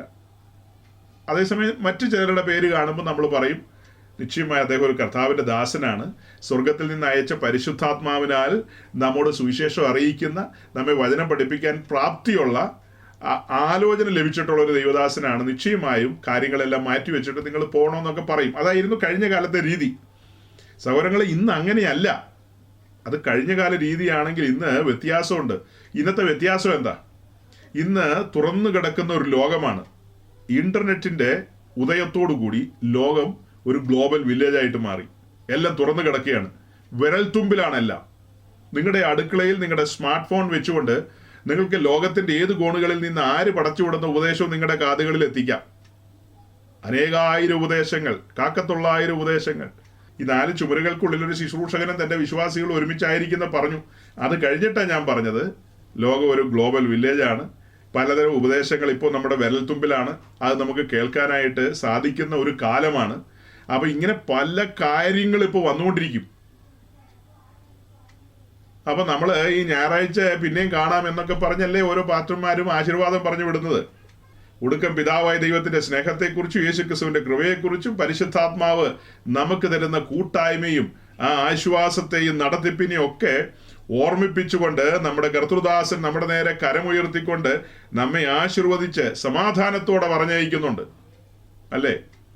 അങ്ങനെ സമാധാനത്തോടെ പോയിട്ട് പിന്നെ ഇടയ്ക്ക് ചിലപ്പോൾ കാണുമായിരിക്കാം. ഇനി കാണാൻ പറ്റിയില്ലെന്ന് വിചാരിച്ചോ, അടുത്ത ആഴ്ച വീണ്ടും വരും. അങ്ങനെ നമ്മൾ ഈ 4 ചുമരുകൾക്കുള്ളിലേക്ക് നടന്നു കയറി വരും. അങ്ങനെ നമുക്ക് ടീച്ച് ചെയ്തൊക്കെ മുന്നോട്ട് പോവാം. പക്ഷെ ഇപ്പോൾ അങ്ങനെയല്ലെന്നേ. കാലം മാറി. ഇപ്പൊ അനേക ശുശ്രൂഷകരുടെ പ്രഭാഷണങ്ങൾ, അവരുടെ പഠിപ്പീരുകളെല്ലാം സാമൂഹ്യ മാധ്യമങ്ങളിൽ അവൈലബിൾ ആണ്. ലക്ഷോപലക്ഷം മെസ്സേജുകൾ, എന്തുമാത്രം ടീച്ചിങ്സ്, എന്തെല്ലാം കാര്യങ്ങളാണുള്ളത്. അതുപോലെ നമ്മുടെ പ്രിയപ്പെട്ടവരൊക്കെ ഇങ്ങനെയുള്ള ആളുകളുടെ ആരുടെയെങ്കിലും ഒക്കെ അവരുടെ ചാനലുകളൊക്കെ സബ്സ്ക്രൈബ് ചെയ്യുകയോ മറ്റോ ഒക്കെ ചെയ്തിട്ടുണ്ടെങ്കിൽ നിശ്ചയമായും അവരുടെ പുതിയ മെസ്സേജുകളൊക്കെ നമുക്ക് വരും. അതിന് നോട്ടിഫിക്കേഷനൊക്കെ വരും. അങ്ങനെ വരുമ്പോൾ നമ്മളത് കേൾക്കാനായിട്ട് ചിലപ്പോൾ പരിശ്രമിക്കും. ലോക്കൽ ശുശ്രൂഷകനെ സംബന്ധിച്ച് അറിയുന്നില്ല വിശ്വാസികൾ എന്തെല്ലാം കേൾക്കുന്നുണ്ട്. അവരിപ്പോൾ ആർക്കെല്ലാം അടിമയായി പോകുന്നുണ്ടെന്ന് പോലും ഈ പാവം പാസ്റ്റർ അറിയുന്നില്ല. നമ്മളുടെ തന്നെ പ്രസംഗമൊക്കെ കേട്ടിട്ട് ചില പ്രിയപ്പെട്ടവര് അവരുടെ ശുശ്രൂഷകന്മാരോടൊക്കെ ചെന്ന് സംസാരിച്ചിട്ടുള്ള കാര്യങ്ങൾ എൻ്റെ ഓർമ്മയിലുണ്ട്. അതായത്, കണ്ടോ, നമ്മുടെ സജി പാസ്റ്റർ ഇങ്ങനെയൊക്കെയാ പ്രസംഗിക്കുന്നത്, കൊള്ളാം, ഇങ്ങനെയാ പറയുന്നത്, പാസ്റ്റർ എന്താ അങ്ങനെ സംസാരിക്കാത്തതെന്നൊക്കെ ചോദിക്കുമ്പോൾ ആ ദേവദാസന് എന്ത് വിഷമം ഉണ്ടാവും. അപ്പം ഞാനത് ചിലരുടെയൊക്കെ കാര്യത്തിൽ നിന്ന് മനസ്സിലാക്കിയതിന് ശേഷം അവർക്കൊക്കെ ചെറിയ ഗുണദോഷം കൊടുത്തിട്ടുണ്ട്. അങ്ങനെയുള്ള രീതിയിലൊന്നും അവരോട് പോയി സംസാരിക്കരുത് ഒരിക്കലും. ഒന്നുമല്ലേലും അവരെല്ലാവരും പണ്ട് കുളിപ്പിച്ചത്, പിന്നെ ആ നാപ്കിനൊക്കെ അന്ന് അവരല്ലേ മാറ്റി തന്നത്. അന്ന് സജി പാസ്റ്റർ അല്ലല്ലോ ആ മറ്റേ സാധനങ്ങളെല്ലാം എടുത്ത് എല്ലാം ക്ലിയർ ചെയ്തു തോന്നുന്നു. അതിനൊക്കെ ആ മനുഷ്യരൊക്കെ അല്ലേ ഉണ്ടായിരുന്നത്. അപ്പം ചില കാരണങ്ങളാൽ നമ്മൾ ആ സ്നേഹബഹുമാനങ്ങളോടുകൂടി മുൻപോട്ട് പോവുക. പിന്നെ ഈ പറഞ്ഞ പോലെ നിങ്ങൾക്ക് വേണ്ടുന്നതായ പ്രോട്ടീനും വൈറ്റമിൻസ് കിട്ടുന്നില്ലെന്നുള്ളതല്ലേ പരാതി. അതൊക്കെ നമുക്ക് സംഘടിപ്പിക്കാമെന്നേ, അതൊക്കെ നമുക്ക് പാരലായിട്ട് സംഘടിപ്പിക്കാം. അതിലൊന്നും ടെൻഷൻ അടിക്കണ്ട. കഴിഞ്ഞ ആഴ്ച ഞാൻ നമ്മുടെ ന്യൂസിലാൻഡിലെ സഹോദരങ്ങളോട് പറയായിരുന്നു, നിങ്ങൾ ഈ പഴയ നിയമത്തെക്കുറിച്ച് ഓർത്ത് അധികം ടെൻഷൻ അടിക്കണ്ട. അതിനകത്തു നിന്നുള്ള കാര്യങ്ങളൊക്കെ അത്യാവശ്യം ഞാൻ നിങ്ങൾക്ക് വിളമ്പി തന്നോളാം. നിങ്ങൾ അധികം ടെൻഷൻ അടിക്കണ്ട. നിങ്ങളെ സംബന്ധിച്ച് നിങ്ങൾ പുതിയ നിയമം തറവായിട്ട് പഠിക്കേ, ലേഖനങ്ങളിലേക്ക് നിങ്ങളുടെ ശ്രദ്ധ തിരികെ. സുവിശേഷങ്ങളിൽ നിന്ന് ലേഖനങ്ങൾ, ഇതെല്ലാം കണക്റ്റഡ് ആണ്. അങ്ങനെ ഈ കാര്യങ്ങൾക്കൊക്കെ കൂടുതൽ ഉത്സാഹം കൊടുക്കുക. അല്ലാതെ ചുമ്മാ ഇങ്ങനെ പറന്ന് കിടന്നു കഴിഞ്ഞാൽ ഒന്നുമില്ലാതെ പോകും. അങ്ങനെയല്ല വേണ്ടത്. നമ്മൾ പുതിയ നിയമ ക്രിസ്ത്യാനികളാണ്. ആ കാരണത്താൽ പുതിയ നിയമത്തിന് വലിയ പ്രാധാന്യമുണ്ട് നമ്മുടെ മുമ്പിൽ. അങ്ങനെ പുതിയ നിയമത്തിലൂടെ നമ്മൾ നടന്ന് വരുമ്പോൾ പല കാര്യത്തിൻ്റെയും വേരുകൾ കിടക്കുന്ന പഴയ നിയമത്തിലാണ്. അങ്ങനെ നമ്മൾ അതിൻ്റെ ആഴങ്ങളിലേക്ക് ഇറങ്ങി വരും. ഇപ്പൊ കഴിഞ്ഞ കുറേ ആഴ്ചകളായിട്ട് സൺഡേയിൽ നമ്മൾ ചിന്തിക്കുന്നത് സമാഗമന കൂടാരവുമായി ബന്ധപ്പെട്ട് കൂടാരത്തിന്റെ അതിപരിശുദ്ധ സ്ഥലത്തിരിക്കുന്ന പെട്ടകത്തിനകത്ത് 3 വിശേഷപ്പെട്ട കാര്യങ്ങളുണ്ട്. അതിലൊന്നാണ് പൊൻപാത്രത്തിലിരിക്കുന്ന മന്ന. അങ്ങനെ നമ്മൾ ആ മന്നയിലേക്ക് സൂക്ഷിച്ചു നോക്കുമ്പോൾ ആ മന്ന മറഞ്ഞിരിക്കുന്ന മന്നയാണത്. ആ മന്നയെക്കുറിച്ച് നമ്മൾ കണ്ടു. അത് പാളയത്തിലാണ് പൊഴിയുന്നത്. എന്നാൽ ആ പൊഴിഞ്ഞ മന്നയിൽ നിന്ന് ഒരിടങ്ങഴി ശേഖരിക്കാനായിട്ട് മോശയോട് പറയാണ്. മോശ അത് അഹ്റോനോട് പറഞ്ഞു. അഹ്റോൻ ഒരിടങ്ങഴി ഒരു പാത്രത്തിൽ ശേഖരിച്ച് സാക്ഷി സന്നിധിയിൽ കൊണ്ടുവന്ന് വെച്ചു. അതായത് ഇവർ യാത്ര തിരിച്ച് യോർദാനും കടന്ന് വാഗ്ദത്ത ദേശത്തേക്ക് എത്തി. അതായത് ഗിൽഗാലിലേക്കാണ് ആദ്യം കടന്നു വരുന്നത്. യോശുവയുടെ പുസ്തകം 5-ാം അധ്യായം 12-ാം വാക്യത്തിൽ നമ്മൾ വായിക്കുന്ന പോലെ അവർ ആ ദേശത്ത് കടന്നു വന്ന് അവരവിടെ കൃഷി ഇറക്കി അതിന്റെ ആദ്യ വിളവ് എടുത്തതിന് ശേഷമാണ് മന്ന നിന്നുപോയത്. അതുവരെ മന്നയുണ്ടായിരുന്നു. പിന്നീട് വാഗ്ദത്ത ഭൂമിയിൽ അവര് കൂടാരം നീക്കി അടിച്ചതൊക്കെ നമുക്കറിയാം. ആ നീക്കി അടിച്ച സമയത്തൊന്നും മന്ന പൊഴിഞ്ഞില്ല. പിന്നീട് അവർ അധ്വാനിച്ചു, കൃഷി ചെയ്തു, കൃഷിയിൽ നിന്ന് വിളവ് ലഭിച്ചു. അങ്ങനെയാണ് അവർ ഭക്ഷിച്ച് പാനം ചെയ്ത് മുൻപോട്ട് പോയത്. അപ്പോൾ ആ സമയത്ത്, അതായത് ഗിൽഗാലിന് ശേഷമുള്ള കാലത്ത് ഈ മന്ന മറിഞ്ഞിരിക്കുക. മന്ന ഇരിക്കുന്ന എവിടെയാ? പെട്ടകത്തിനകത്താ. മന്ന വെളിയിലെങ്ങുമല്ല വെച്ചിരിക്കുന്നത്, പെട്ടകത്തിനകത്താ. പെട്ടകത്തിനകത്തിരിക്കുന്ന മന്ന കൃമിച്ചു പോകുന്നില്ല. അതേസമയം പാളയത്തിൽ പൊഴിഞ്ഞ മന്ന നേരത്തോട് നേരം കഴിഞ്ഞാൽ അത് കൃമിച്ചു പോകും. ഇതിന് രണ്ടും തമ്മിലുള്ള അന്തരം നമ്മൾ പറഞ്ഞു അല്ലേ? ഗൗരവമായ അന്തരമല്ലേ? പിന്നീട് മുൻപോട്ടുള്ള യാത്രയിൽ അവര് വാഗ്ദത്ത ഭൂമി കൈവശമാക്കി. അങ്ങനെ വാഗ്ദത്ത ഭൂമിയിൽ അവർക്ക് ഓരോരുത്തർക്കും, അതായത് ഓരോ ഗോത്രക്കാർക്കും അവകാശം വീതിച്ചു കിട്ടി. അവരവിടെ പാർത്ത് മുൻപോട്ട് പോകുന്ന കാലം. അങ്ങനെ ഇവർ മുൻപോട്ട് പോകുമ്പോൾ കൂടാരം ശീലോവിലായിരുന്നു കൂടുതൽ കാലം ഇരുന്നതെന്ന് പറഞ്ഞല്ലോ. അങ്ങനെ ശീലോവിലെ കൂടാരത്തിന്റെ അതിപരിശുദ്ധ സ്ഥലത്ത് പെട്ടകം ഇരിപ്പുണ്ട്. പെട്ടകത്തിനകത്ത് മന്ന ഇരിപ്പുണ്ട്. ഇസ്രായേലിനെ വലിയവനായ ദൈവം നടത്തിയത് ആ മന്ന കൊണ്ടാണ്. ആ മന്ന കൊണ്ട് മാത്രം അവരെ നടത്തി. ദൈവത്തിന്റെ കരുതലായിരുന്നു ആ മന്ന. ആ മന്നയെ സംബന്ധിച്ച് ഇസ്രായേലിലെ പിന്നീട് വന്ന തലമുറയ്ക്ക് അറിയില്ല. പുറപ്പാട് ദിവസം 16-ാം അധ്യായത്തില് അവിടെ എഴുതിയിരിക്കുന്നത് തലമുറകൾ കാണേണ്ടതിന് ആ മന്ന സൂക്ഷിച്ചു വെക്കാനാണ് പറഞ്ഞത്. തലമുറകൾ കാണേണ്ടതിന്. തലമുറകൾ എങ്ങനെയാ കാണുന്നത്? വത്സല്യ സഹോദരങ്ങളെ, തലമുറകൾക്ക് എങ്ങനെയാ മന്ന കാണാൻ പറ്റും? നിങ്ങൾ ഒരു മിനിറ്റ് ഒന്ന് ചിന്തിച്ചു നോക്കി. അപ്പോ ഗിൽഗാലിന് ശേഷമുള്ള കാലഘട്ടത്തിൽ പെട്ടകത്തിനകത്ത് മന്ന ഇരിപ്പുണ്ട്. ആ മന്ന മറഞ്ഞിരിക്കുകയാണ്. അത് തലമുറകൾ കാണേണ്ടതിനെന്നാണ് നമ്മൾ വായിക്കുന്നത്. തലമുറകൾക്ക് ഒരിക്കലും കാണാൻ കഴിയില്ലെന്നേ. കാരണം ഇസ്രായേലിന്റെ മഹാപുരോഹിതന് മാത്രമേ അതിപരിശുദ്ധ സ്ഥലത്തേക്ക് വരാൻ കഴിയൂ. അവിടെ വന്നാലും പെട്ടകം തുറന്ന് അതിനകത്തിരിക്കുന്നതൊക്കെ നോക്കിക്കൊണ്ടിരിക്കുകയല്ല മഹാപുരോഹിതൻ. അതിപരിശുദ്ധ സ്ഥലത്ത് വന്ന് പെട്ടകം തുറന്നിട്ട് ഇതിനകത്ത് എന്തെല്ലാം ഇരിപ്പുണ്ടെന്നൊന്ന് ചെക്ക് ചെയ്തേക്കാം എന്നോർത്ത് മഹാപുരോഹിതൻ അത് തുറന്നു നോക്കുന്നൊന്നുമില്ല. അത് പൂർവന്മാരുടെ കാലത്ത് പൊഴിഞ്ഞ മന്ന അന്ന് ശേഖരിച്ചു വെച്ചിട്ടുണ്ട്. ആ ശേഖരിച്ചു വെച്ച മന്ന പെട്ടകത്തിനകത്തുണ്ട്. വിശുദ്ധ തിരുവഴുത്തിന്റെ ഭാഗമായിട്ട് അത് എഴുതി വെച്ചിരിക്കുകയാണ്. അപ്പോൾ തിരുവഴുത്തിൽ മറഞ്ഞിരിക്കുന്ന മന്നയെ അവരുടെ തലമുറകളുടെ മുമ്പാകെ അവരുടെ ന്യായശാസ്ത്രിമാര് തുറന്നു കൊണ്ടുവരണം. ഇന്നെന്ന പോലെ തുറന്നു കൊണ്ടുവരണം. പൂർവന്മാരായ പിതാക്കന്മാരെ സ്വർഗത്തിലെ ദൈവം നടത്തിയ മന്ന അല്ലേ, കണ്ണിന്റെ മുമ്പിൽ കൊണ്ടുവരണം. അവരെ നടത്തിയ വിധം അവരിൽ ഒരു ബലഹീനൻ പോലും ഇല്ലായിരുന്നു. 105 സങ്കീർത്തനത്തിൽ വായിച്ചു നോക്കുക, നെഹമ്യാവിന്റെ പുസ്തകം 9-ാം അധ്യായത്തിൽ വായിച്ചു നോക്കുക. പിന്നെ വേറെയും വാക്യങ്ങളുണ്ട്. അവിടങ്ങളിലൊക്കെ നമ്മൾ കാണുന്നുണ്ട് അവരിൽ ഒരു ബലഹീനനും ഉണ്ടായിരുന്നില്ല. ആ മന്ന ഭക്ഷിച്ച് അവർ ബലത്തോടെ കടന്നുപോയി. അതുപോലെ തന്നെ യോഹന്നാൻ 1:14 കാണുകയാണ്, യേശു ക്രിസ്തു കൃപയും സത്യവും നിറഞ്ഞവനായി നമ്മുടെ ഇടയിൽ വന്ന് പാർത്തു. അന്ന് പൊഴിഞ്ഞ മന്ന, ആ മന്നയെ കുറിച്ച് യോഹന്നാൻ എഴുതി വെച്ചിരിക്കുന്നത്. യോഹന്നാൻ 1 മാത്രമല്ല, യോഹന്നാൻ 6 ഉണ്ട്. കർത്താവ് അനുവദിച്ച നാളത്തെ മെസ്സേജിൽ ആ കാര്യങ്ങൾ വിശദീകരിക്കാമെന്ന് ചിന്തിക്കുകയാണ്. ഇപ്പൊ ഞാൻ എന്താ പറഞ്ഞു വന്നെന്ന് മനസ്സിലായോ? പാളയത്തിൽ പൊഴിഞ്ഞ മന്ന കാലങ്ങൾക്ക് ശേഷം പെട്ടകത്തിനകത്തത് ഇരിപ്പുണ്ട്. ക്രമിച്ചു പോകാത്ത മന്ന തലമുറകൾ കാണേണ്ടതിന്. തലമുറകൾക്ക് കാണാൻ കഴിയില്ലെന്നാണ് ഞാൻ പറഞ്ഞത്. ഇങ്ങനെയുള്ള കാര്യങ്ങൾ എത്ര കൂട്ടായ്മകളിൽ പ്രസംഗിക്കപ്പെടുന്നുണ്ട്. നിങ്ങളിൽ പലരുടെയും ജീവിതത്തിൽ ഇങ്ങനെയുള്ള കാര്യങ്ങൾ ഇതിനു മുമ്പ് കേട്ടിട്ടുണ്ടാവുമോ? സാധ്യത കുറവാണെന്നാണ് എൻ്റെ ഒരു ചിന്ത. ഞാനും ഒത്തിരി സ്ഥലങ്ങളിലൊക്കെ സഞ്ചരിച്ചിട്ടുള്ളയാളാണ്, ഞാനെങ്ങും കേട്ടിട്ടില്ല. അപ്പോൾ പെട്ടകത്തിനകത്ത് മന്ന ഇരിപ്പുണ്ട്, മന്നയെക്കുറിച്ച് എല്ലാവരും വിശദീകരിക്കാറുണ്ട്. പക്ഷെ ഈ ഒരു സിംഗിൾ ലൈൻ, തലമുറകൾ കാണേണ്ടതിന്, അവിടെയാണ് നമ്മളൊരു ക്വസ്റ്റ്യൻ റൈസ് ചെയ്തത്. തലമുറകൾ എങ്ങനെ കാണും? തലമുറകൾക്ക് കാണാൻ സാധ്യമല്ല. തലമുറകൾക്ക് കാണാൻ സാധ്യമല്ല. എന്നാൽ ദൈവം നിയോഗിച്ച ദൈവത്തിന്റെ ദാസന്മാരിലൂടെ തലമുറകളുടെ മുമ്പാകെ ആ മന്ന തുറന്നു വരണം. ഇന്നും അങ്ങനെ തന്നെയാണ്. ക്രൂശിക്കപ്പെട്ടവനായി ക്രിസ്തുവിനെ കണ്ണിന്റെ മുമ്പിൽ വരച്ചു വെച്ച് കൊടുക്കണം. ഗലാത്യരോ കൊരിന്ത്യരോ തെസലോനിക്കരോ ഒന്നും യേശുക്രിസ്തുവിന്റെ ക്രൂശുമരണത്തെക്കുറിച്ചോ ആ കാര്യത്തെക്കുറിച്ചൊന്നും അവർക്കറിയില്ല. അവരുടെ കണ്ണിന്റെ മുമ്പിൽ ഈ കാര്യങ്ങളെ തുറന്നു വെച്ച് കൊടുക്കണം, ക്രൂശിതനായ ക്രിസ്തുവിനെ. അതുപോലെ നമുക്ക് വേണ്ടി സ്വർഗത്തിൽ നിന്ന് പൊഴിയുന്ന മന്നയെക്കുറിച്ച് തലമുറകൾ കേൾക്കെ അവരുടെ മുമ്പാകെ തുറന്നു കൊണ്ടുവരണം. മറഞ്ഞിരിക്കാൻ പാടില്ല. ശുശ്രൂഷകൻ അത് വെളിപ്പെടണം. വെളിപ്പെടുന്ന കാര്യങ്ങൾ അവർക്ക് കൊടുക്കണം. ഞാൻ പറഞ്ഞു വന്നതിന്റെ സാരം മനസ്സിലായോ? അതായത് പലതരത്തിലുള്ള മന്നകൾ പല സ്ഥലങ്ങളിലും പൊഴിയുന്നുണ്ട്. ഈ ഒരു കാലഘട്ടത്തിൽ വളരെ സൂക്ഷ്മതയോടെ ദൈവസന്നിധിയിൽ കാത്തിരുന്ന് ആ പൊഴിയുന്ന മന്നയുടെ ബലത്തിൽ, അതിൻ്റെ ശക്തിയിൽ ശുശ്രൂഷകനും തൻ്റെ ജനവും ആ നിലയിൽ തന്നെ മുൻപോട്ട് പോകേണ്ടതുണ്ട്. അവർ യാത്രക്കാരാണെന്ന് മനസ്സിലാക്കണം. ആ യാത്രയിൽ അവരെ ബലപ്പെടുത്താൻ വേണ്ടി സ്വർഗം നമ്മുടെ നടുവിൽ പൊഴിക്കുന്നതാണ് ആ മന്ന. ആ മന്നയുടെ ബലത്തിൽ, അതിനെക്കുറിച്ചൊക്കെ ഒത്തിരി കാര്യങ്ങൾ പറയാനുണ്ട്. ചില ദൈവദാസന്മാർ എന്നോട് പറയായിരുന്നു, അതിനെക്കുറിച്ച് കുറച്ചും കൂടെ സ്ട്രെസ് ചെയ്ത് ഊന്നി പറയേണ്ടതുണ്ടല്ലോ എന്ന്.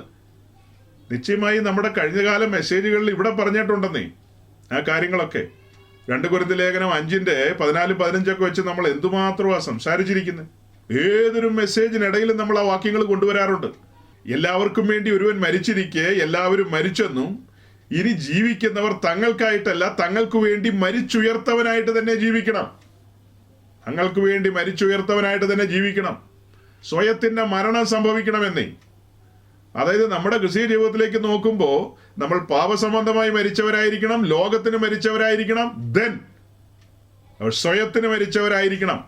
സ്വയത്തിന് മരിക്കുക എന്ന് പറഞ്ഞാൽ സ്വിച്ച് ഇടുന്ന പോലെ പെട്ടെന്ന് അങ്ങ് മരിക്കുകയല്ല. അത് നമുക്ക് മനസ്സിലാകുന്ന ഒരു ഭാഷ പറഞ്ഞതേ ഉള്ളൂ. അനുദിന ജീവിതത്തിൽ സംഭവിക്കുന്ന കാര്യമാണ്. ഞാൻ എൻ്റെ ഹിതത്തിനായിട്ട് ജീവിക്കുന്നില്ല, അവനോ വളരണം ഞാനോ കുറയണം. അനുദിന ജീവിതത്തിൽ ദൈവഹിതത്തിന് വലിയ പ്രാധാന്യമുണ്ട്.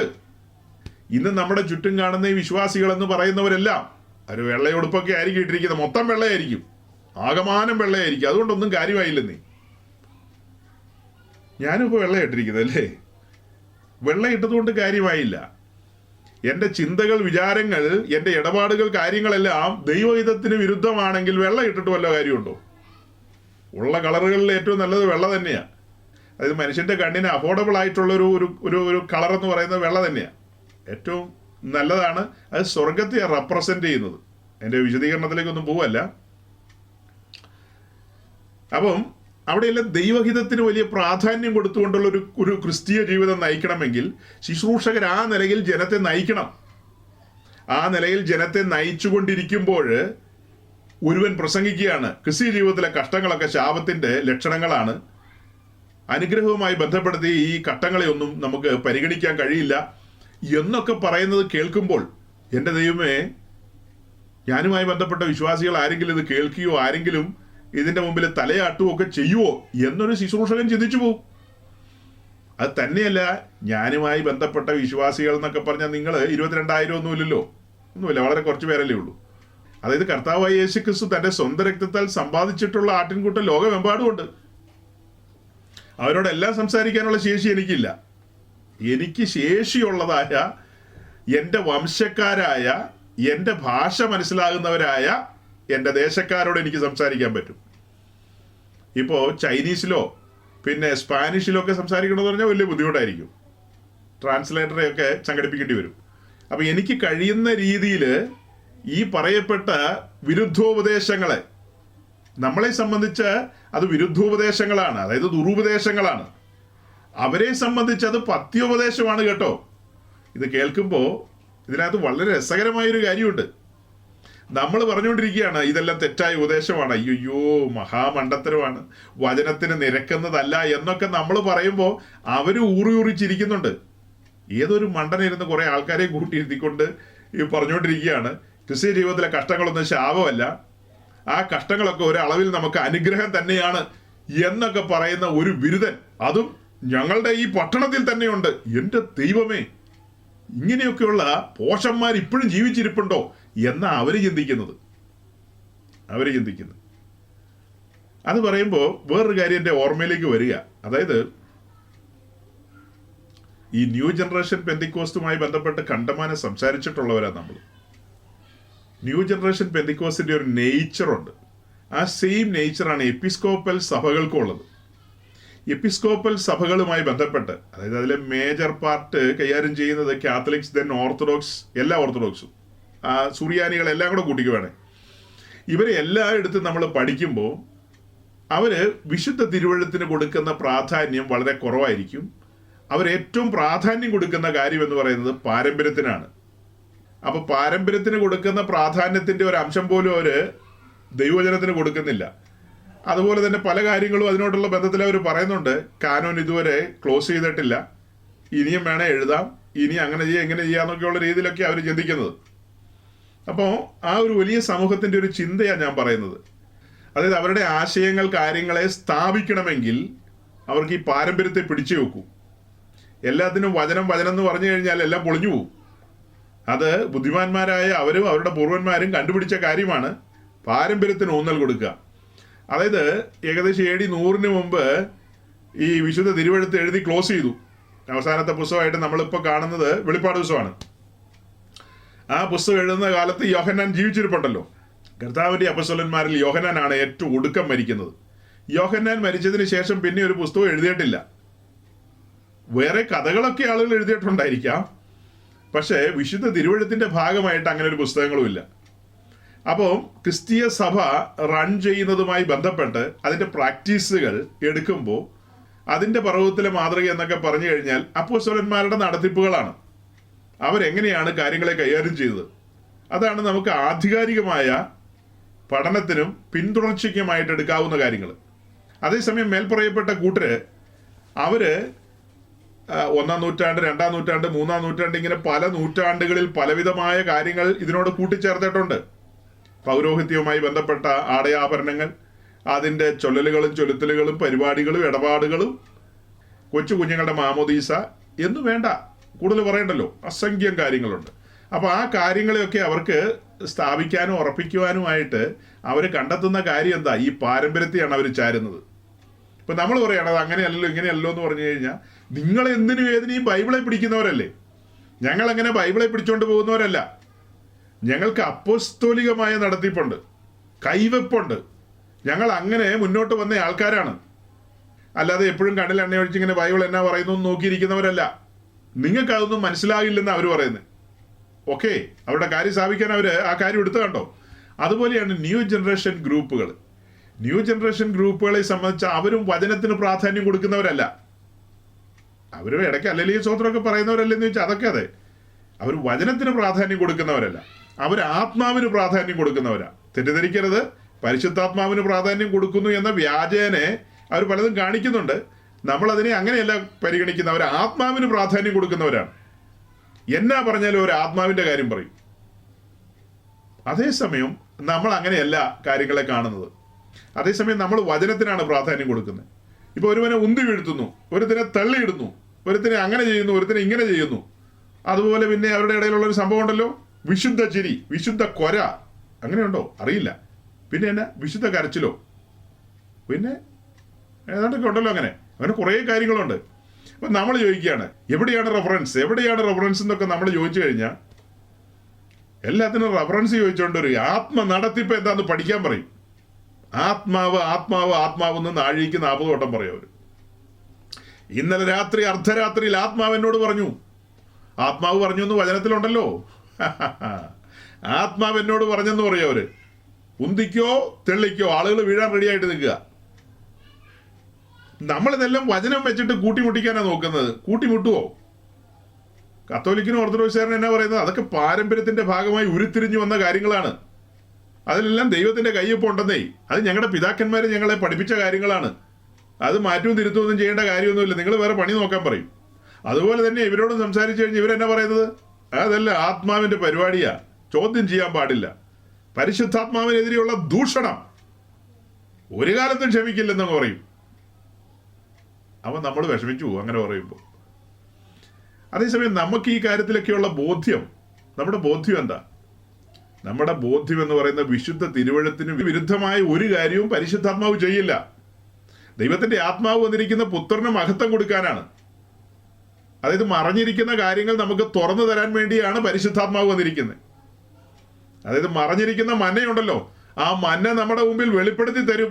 അതിന്റെ ആഴം, അതിന്റെ ശ്രേഷ്ഠത, അതാണ് പരിശുദ്ധാത്മാവ് പ്രഥമമായി ചെയ്യുന്ന കാര്യം.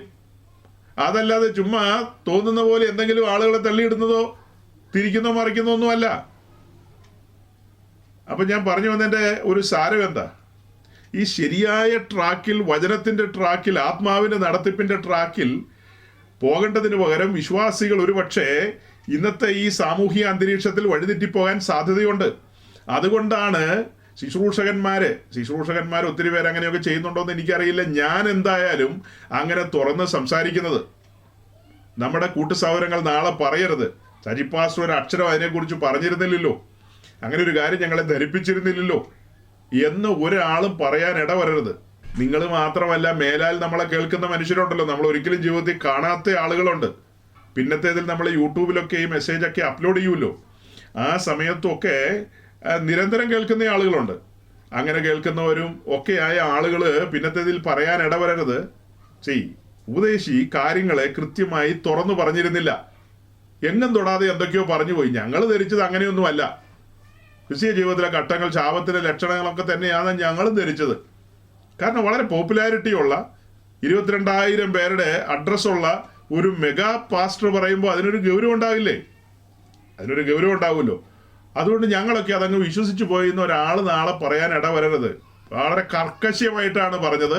അതിലൊന്നും ദൈവത്തിന്റെ പരിശുദ്ധാത്മാവിന്റെ കയ്യൊപ്പില്ലെന്ന്.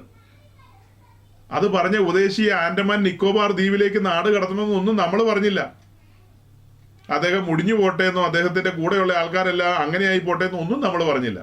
നമ്മൾ പറഞ്ഞത് ഇത്രയേ ഉള്ളൂ: വിശുദ്ധ തിരുവഴുത്തിന്റെ വെളിച്ചത്തിൽ ദൈവത്തിന്റെ ആത്മാവിന്റെ നടത്തിപ്പും ഇടപാടുകളൊന്നും അല്ലാതെ അവരുടെ തോന്നലുകളാണ് അതെല്ലാം. അതിലേക്ക് എനിക്ക് 1-2 കാര്യങ്ങളും കൂടെ പറയാനുണ്ട്. പക്ഷെ അതിനു മുമ്പ് പറയേണ്ട 1-2 കാര്യങ്ങൾ ഞാൻ വിട്ടു. അതായത് നമ്മൾ കഴിഞ്ഞ ദിവസമൊക്കെ ഇങ്ങനെ പ്രസംഗിച്ച് മുന്നോട്ട് വന്നല്ലോ.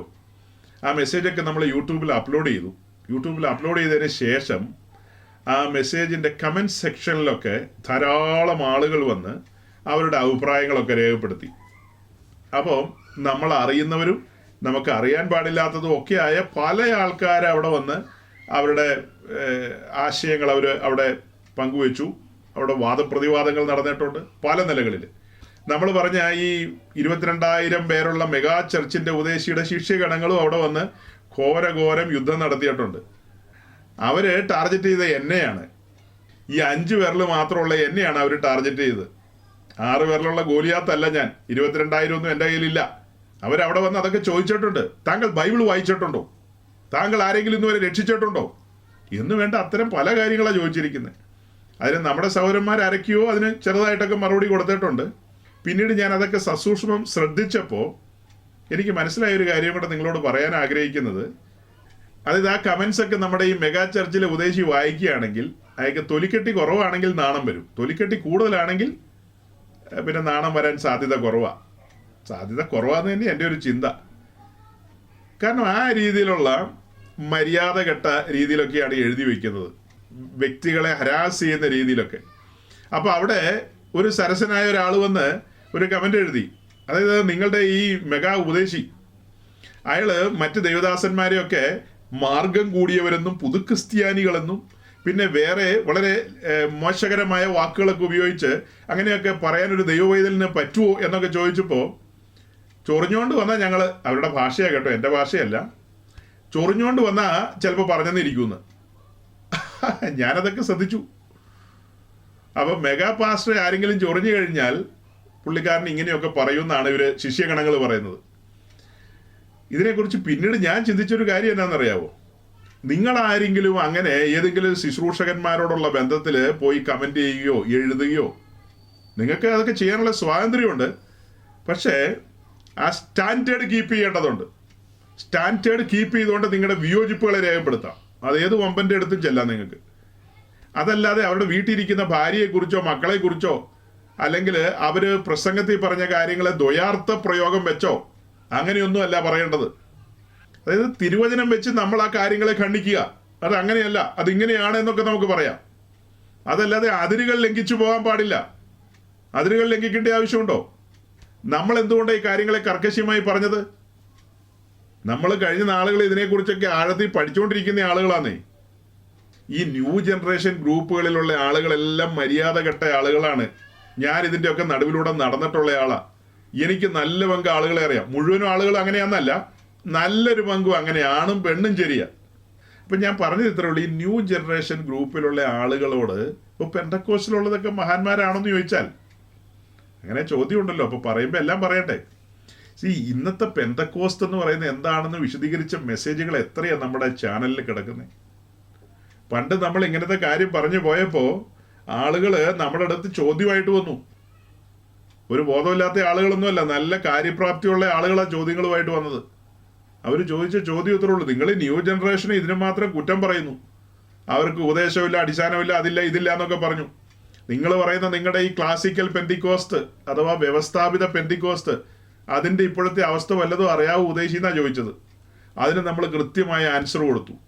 അതിന് നമ്മൾ കൊടുത്ത ആൻസർ എന്താ? ഇന്ന് കാണുന്ന പെന്തിക്കോസ്റ്റിൽ ഏറിയ പങ്കിനും രൂപാന്തരം വന്നിട്ടുണ്ട്. അതിനൊരു ന്യൂ ജനറേഷൻ നേച്ചറാണിന്ന്. ഇന്ന് നമ്മുടെ ചുറ്റുപാടും ഒക്കെയുള്ള ഈ പെന്തക്കോസ്റ്റ് സഭകൾ എന്ന് പറയുന്നത്, ഇപ്പം ഞാൻ പറഞ്ഞില്ല, ഈ ബാംഗ്ലൂരിലൊക്കെയുള്ള ഈ മെഗാ ചർച്ചുകൾ, പ്രധാനപ്പെട്ട ചർച്ചുകൾ, അതെല്ലാം പക്ക ന്യൂ ജനറേഷൻ ചർച്ചുകളാണ്. നമ്മൾ നോക്കുമ്പോൾ അവരുടെ ബോർഡിനകത്ത് AGD എംബ്ലം കാണും, ചിലപ്പോൾ IPCD എംബ്ലം കാണും, അങ്ങനെ പല എംബ്ലങ്ങളൊക്കെ കാണുന്നേ ഉള്ളൂ. അതിനൊക്കെ മാറ്റം വന്നു. ഇപ്പം ഈ കൊറോണയുടെ സമയത്ത് നമ്മൾ പറഞ്ഞില്ലേ, ആ വൈറസിനൊക്കെ മ്യൂട്ടേഷൻ വന്ന് അതിന് വേറെ എന്തൊക്കെയോ ആയി എന്നൊക്കെ പറഞ്ഞ് കേട്ടിട്ടില്ലേ? എന്ന് പറഞ്ഞതുപോലെ ഈ പെന്തിക്കോസിനൊക്കെ വലിയ മാറ്റങ്ങൾ വന്നിട്ടുണ്ട്. വലിയ മാറ്റങ്ങൾ വന്നിട്ടുണ്ട്. പക്ക ന്യൂ ജനറേഷൻ നേച്ചറിലാണ് ഈ കൂട്ടങ്ങളൊക്കെ ഇപ്പോൾ പോകുന്നത്. ഇതിൻ്റെ നേച്ചർ എന്താണെന്ന് വെച്ചാൽ ഒരു ന്യൂ ജനറേഷൻ നേച്ചറാണ്.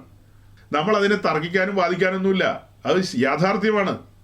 നിങ്ങൾ ചോദിച്ച ചോദ്യം കറക്റ്റാണ്. ചോദ്യം അതിൻ്റെ ആൻസറാണ് പറയുന്നത്. അതേസമയം നമ്മൾ പറയുന്ന ഈ പെന്തിക്കോസിൽ ഇന്നും ബാലിന് മുട്ടുമടക്കാത്തതുണ്ടെന്നേ. ഉപദേശത്തിന് വേണ്ടിയും വചനത്തിന് വേണ്ടിയും നിലകൊള്ളുന്ന ദൈവദാസന്മാരും ദൈവത്തിന്റെ കുഞ്ഞുങ്ങളും അവിടെ ഇവിടങ്ങളിൽ ചിതറിപ്പാർക്കുന്നുണ്ട്.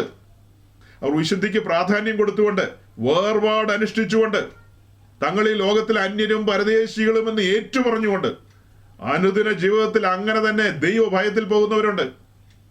അത് കൊള്ളാം. അങ്ങനെ ഒരു ശേഷിപ്പുണ്ടെന്നേ ഇവിടെ ഒരു ശേഷിപ്പുണ്ട്. അവിടെ വല്ലതുകൊണ്ടോ പറയാൻ? ഒന്നുമില്ല, അവിടെ ഒന്നുമില്ല. ഇപ്പം ഞാൻ ഇത്രയും പറഞ്ഞ എന്താണെന്ന് മനസ്സിലായോ? നമ്മുടെ മെസ്സേജിനടിയിൽ ഇദ്ദേഹത്തിന്റെ ശിഷ്യഗണങ്ങൾ എഴുതി പിടിപ്പിച്ച കാര്യങ്ങൾ അവിടെ കിടപ്പുണ്ട്. നിങ്ങൾക്ക് വേണേൽ ഒരു തീർത്ഥാടനം നടത്താൻ കൂടെ നടത്തി കഴിഞ്ഞാൽ ആ മനോഹരത്വം കാണാൻ പറ്റും. അതായത് നോക്കണം, ഈ പറയപ്പെട്ട കൂട്ടങ്ങളിലൊന്നും ആളുകൾ പണിയപ്പെടുന്നില്ല. അവരൊന്നും പണിയപ്പെടുന്നില്ല. വചനത്താൽ പണിയപ്പെടുകയോ ഒരുക്കപ്പെടുകയോ ഒന്നും ചെയ്യുന്നില്ല. അവിടെയെല്ലാം വ്യാപരിക്കുന്ന ആത്മാവ് വ്യാജമായ ആത്മാക്കളാണ്. അതെ, നിശ്ചയമായി 22,000 മേലൊക്കെ വ്യാപരിക്കുന്നത്. ഒരു വാക്യം വായിച്ച് 2 കൊരിന്ത്യർ ലേഖനം 11:4. ഇപ്പം നമ്മൾ വായിച്ച് 2 കൊരിന്ത്യർ ലേഖനം 11:4 അവിടെ കണ്ടത് എന്താ? ഒരുത്തൻ വന്ന് ഞങ്ങൾ പ്രസംഗിക്കാത്ത മറ്റൊരു യേശുവിനെ പ്രസംഗിക്കുകയോ, നിങ്ങൾക്ക് ലഭിക്കാത്ത വേറൊരു ആത്മാവെങ്കിലും, നിങ്ങൾ കൈക്കൊള്ളാത്ത വേറൊരു സുവിശേഷമെങ്കിലും ലഭിക്കുകയോ ചെയ്യുമ്പോൾ നിങ്ങൾ പൊറുക്കുന്നത് ആശ്ചര്യം. ഈ വചനപ്രകാരം വേറൊരു ആത്മാവിനെ കുറിച്ച് പറയുന്നു, വേറൊരു സുവിശേഷത്തെക്കുറിച്ച് പറയുന്നു, പിന്നെ എന്താ, വേറൊരു യേശുവിനെ കുറിച്ച് പറയുന്നു. അങ്ങനെ 3 പ്രധാനപ്പെട്ട കാര്യങ്ങളാണ്.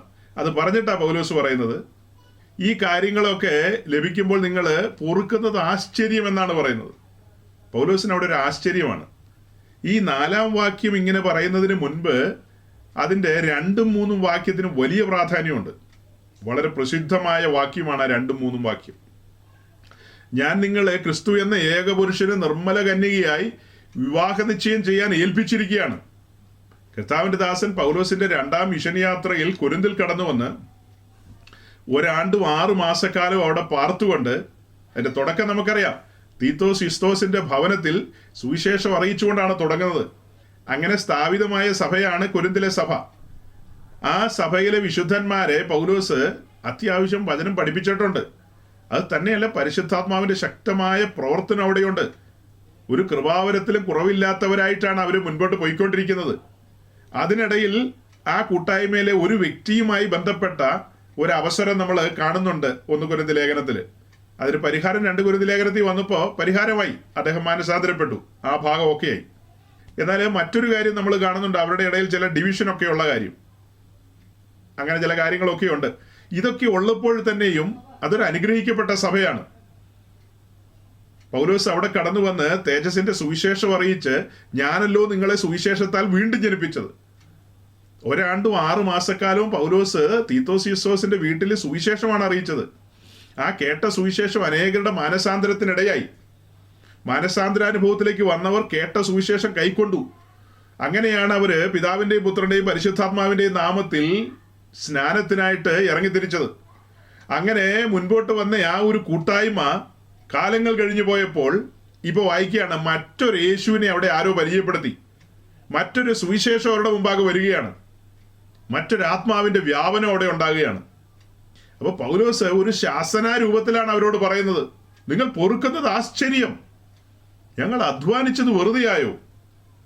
കർത്താവിന്റെ ദാസൻ അവിടെ കടന്നു വന്ന് അവരെ അറിയിച്ച സുവിശേഷവും തുടർന്ന് അവരെ നടത്തിയ വിധങ്ങളും അവരുടെ ലക്ഷ്യവും അതെല്ലാം കൺമുമ്പിലുണ്ടെന്നേ. അതിന് വിരുദ്ധമായ കാര്യങ്ങളാണ് ഇവിടെ വരുന്നത്. അതുമായി ബന്ധപ്പെട്ട സൂചനയാണ് 11:2-3 വാക്യത്തിൽ പറഞ്ഞത്.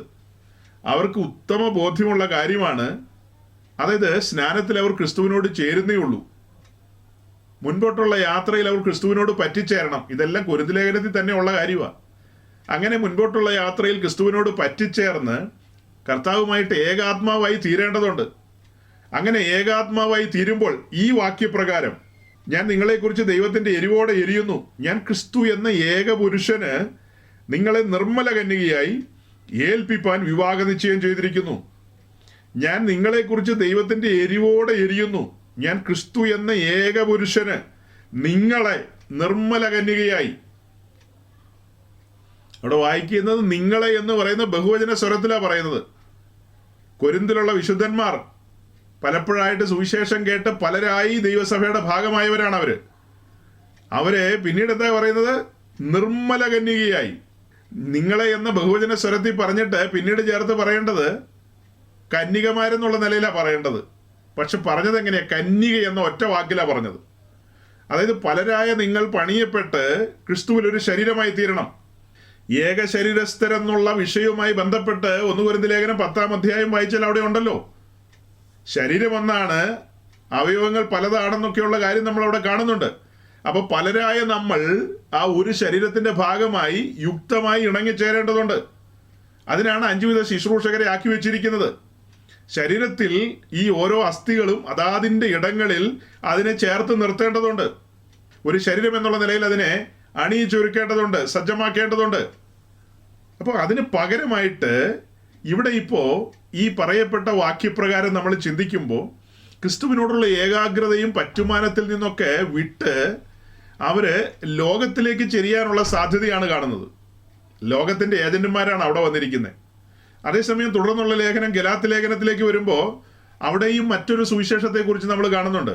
അവിടെ പറയുന്ന മറ്റൊരു സുവിശേഷവും മറ്റൊരു യേശു എന്നൊക്കെ പറഞ്ഞു കഴിഞ്ഞാൽ, അതായത് യേശുക്രിസ്തുവിന്റെ ക്രൂശുമരണത്തിലൂടെ സൗജന്യമായി ലഭിക്കപ്പെടുന്ന ആ രക്ഷ അതിനെ കൂട്ടിമാറ്റിക്കൊണ്ട്, അതായത് ന്യായപ്രമാണത്തിന്റെ തത്വങ്ങളും ചട്ടങ്ങളും പാലിച്ചുകൊണ്ട് യഹൂദ മതാനുസാരിയായി തീർന്ന് പിന്നത്തേതിൽ ക്രിസ്തീയ വിശ്വാസത്തിലേക്ക് വരണം എന്നൊക്കെയുള്ള ഒരു സുവിശേഷം, ഒരു തെറ്റായ സുവിശേഷം ഗലാത്യയിൽ വ്യാപരിച്ചിരുന്നു. അതേസമയം ഈ ഏകപുരുഷന് നിർമ്മല കന്യകയായി വിവാഹ നിശ്ചയം കഴിഞ്ഞിട്ടിരിക്കുന്ന കൊരിന്തിലെ വിശുദ്ധന്മാര് ആ പറ്റുമാനത്തിൽ നിന്ന്, ആ ഏകാഗ്രതയിൽ നിന്നൊക്കെ വഴുതി മാറാനുള്ള ശ്രമം കാണുകയാണ്. അവിടെയാണ് പൗലോസ് അവരെ ശാസിക്കുന്ന രീതി പറയുന്നത്. ഇതെല്ലാം കാണുകയും കേൾക്കുകയും ഒക്കെ ചെയ്യുമ്പോൾ നിങ്ങൾ പൊറുക്കുന്നത് ആശ്ചര്യം എന്ന് പറയുന്നത്. നമ്മളെ സംബന്ധിച്ച് ഇതൊക്കെ കേട്ടപ്പോൾ പൊറുക്കാനായിട്ട് തോന്നിയില്ല, അത്ര തന്നെ. അങ്ങ് പൊറുത്താൽ മതിയായിരുന്നു. എല്ലാവരും പുറത്തു പോവുക ചെയ്യുന്നത്. എന്തിനാണ് ഈ ഏണി വെച്ച് കയറി പിടിക്കുന്നതെന്നാണ് ചിലർ ചോദിക്കുന്നത്. ന്യായമായ ചോദ്യമാണ്. പാസ്റ്ററെ പോയത് ആ വഴിക്ക് പോയിട്ട് അത് ഏണി വെച്ച് എന്തിനാ കയറി പിടിക്കുന്നതെന്നാണ് ചോദിക്കുന്നത്. ക്രിസ്തീയ ജീവിതത്തിൽ ഘട്ടങ്ങൾ ശാപത്തിന്റെ കാരണമാണെങ്കിൽ അത് അങ്ങനെ പഠിപ്പിച്ചോട്ടെ, നമുക്ക് എന്നാ കാര്യം? സഹോദരങ്ങളെ, നമുക്ക് പ്രത്യേകിച്ച് കുഴപ്പമൊന്നുമില്ല. എന്നെ സംബന്ധിച്ച് അതൊന്നും എന്നെ ബാധിക്കുന്ന വിഷയമല്ല, അങ്ങനെ പറഞ്ഞെന്നോർത്ത്. ഇപ്പം നിങ്ങളെ ആരെയും അതൊന്നും ചിലപ്പോൾ ബാധിക്കില്ല. നിങ്ങൾ അതൊക്കെ പുറംകാലം കൊണ്ട് തട്ടിക്കളയും, അത്ര തന്നെ. പക്ഷെ നമ്മൾ മനസ്സിലാക്കേണ്ടത്, നമ്മുടെ ചുറ്റും അസംഖ്യം മനുഷ്യർ പുതുതായിട്ടൊക്കെ വിശ്വാസത്തിൽ വന്നവരുണ്ട്, ബലഹീനരായ ആളുകളുണ്ട്.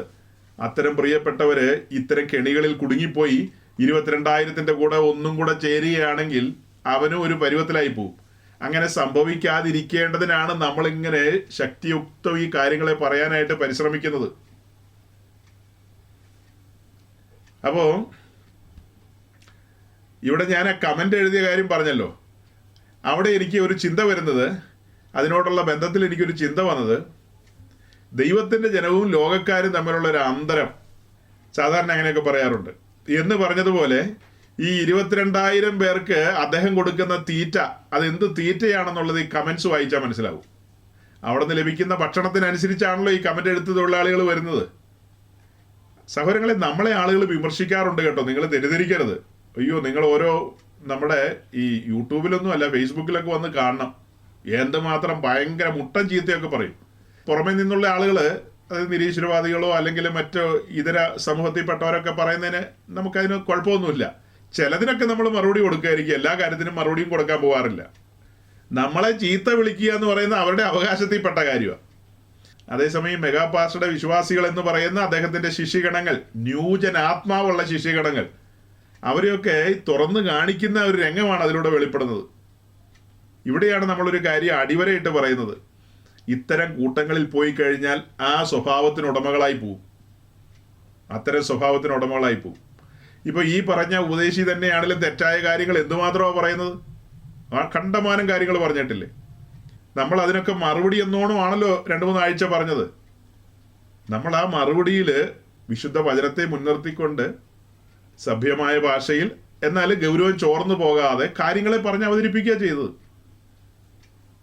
കഴിഞ്ഞ ആഴ്ചത്തെ മെസ്സേജ് നമ്മൾ അപ്ലോഡ് ചെയ്തതിന് ശേഷം ഒരു പ്രത്യേക സാഹചര്യത്തിൽ ആ മെസ്സേജ് വീണ്ടും എനിക്ക് കേൾക്കേണ്ടി വന്നു. വീണ്ടും ഞാൻ ആ മെസ്സേജ് കേട്ടു, ഒരു പ്രത്യേക കാര്യത്തോടുള്ള ബന്ധത്തിലാണ്.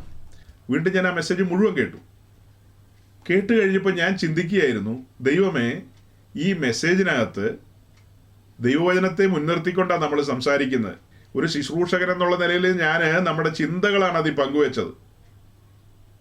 ആ കാര്യങ്ങളെ കേൾക്കുന്ന ഒരാൾക്ക് അയാളുടെ വിയോജിപ്പ് രേഖപ്പെടുത്താം, തങ്ങളുടെ പാസ്റ്ററോടുള്ള സ്നേഹം കൊണ്ടോ അല്ലെങ്കിൽ അദ്ദേഹം ഒരു വലിയ സംഭവമാണെന്നുള്ള ആ ഒരു ചിന്തയിൽ ഏതവനാടായി ചോദ്യം ചെയ്യാൻ വന്നിരിക്കുന്നത് എന്നുള്ള രീതിയിലൊക്കെ വേണമെങ്കിൽ എന്തെങ്കിലുമൊക്കെ എഴുതാം. എങ്ങനെ എഴുതുമെന്നാണ് ഞാൻ ചോദിക്കുന്നത്. നിങ്ങൾ ആ പ്രസംഗം നേരിട്ട് കേട്ടവരാ പലരും, ഇനി യൂട്യൂബിൽ കേട്ട ആൾക്കാരുണ്ട്. ആ മെസ്സേജിനെ എങ്ങനെ ഒരു വീണ്ടും ജനിച്ച ഒരു ദൈവവേദൽ ക്രിട്ടിസൈസ് ചെയ്യും? വീണ്ടും ജനിച്ച ഒരുവൻ അത് ക്രിട്ടിസൈസ് ചെയ്യാനായിട്ട് എങ്ങനെ സാധിക്കും എന്ന് പറ. അതിനുള്ള പോയിന്റ്സ് എവിടെയാ ഉള്ളത്? അതിനുള്ള പോയിന്റ്സ് എവിടെയെങ്കിലും ഉണ്ടോ? ഒന്നുമില്ല. നമ്മൾ ഈ പറയപ്പെട്ട ഉപദേശിയൊന്നും മോശമായിട്ട് ചിത്രീകരിച്ചിട്ടില്ല. അപ്പോൾ അതിൽ നിന്ന് എന്താ നമ്മൾ മനസ്സിലാക്കുന്നത്? ഈ പറയപ്പെട്ട കൂട്ടങ്ങളിലുള്ള വലിയ പങ്കും വീണ്ടും ജനിച്ചതല്ല. വീണ്ടും ജനിക്കാതെ വന്ന ഈ ആളുകളെയൊക്കെ പിടിച്ച് സ്നാനപ്പെടുത്തി 22,000 32,000 ആക്കിയതാണ്. വീണ്ടും ജനിച്ച ഒരുവനാണ്, അവൻ്റെ ഉള്ളിൽ പരിശുദ്ധാത്മാവ് ഉണ്ടാകില്ലേ? പരിശുദ്ധാത്മാവ് ഉള്ള ഒരുവനോട് പരിശുദ്ധാത്മാവ് പറഞ്ഞു കൊടുക്കില്ലേ, ഇതിനകത്ത് തൊടാൻ പോകണ്ട, അവൻ എൻ്റെ ദാസനാണ്, എൻ്റെ ഹിതപ്രകാരം തന്നെയാണ് ഈ കാര്യങ്ങളെ മറന്നേക്ക് തുറന്നു കൊണ്ടുവരുന്നത് എന്ന് പറഞ്ഞു കൊടുക്കില്ലേ? അത് തന്നെയല്ല, കൈ ഓങ്ങുന്നതിന് മുമ്പ് നമ്മൾ ഒന്നുകൂടെ അതിൻ്റെ താഴെ മുകളിൽ നോക്കില്ലേ? ആ മെസ്സേജ് പറഞ്ഞിട്ട് തൊട്ടടുത്ത ദിവസം നമ്മൾ പറഞ്ഞ മെസ്സേജും യൂട്യൂബിൽ വന്നിരിക്കുക.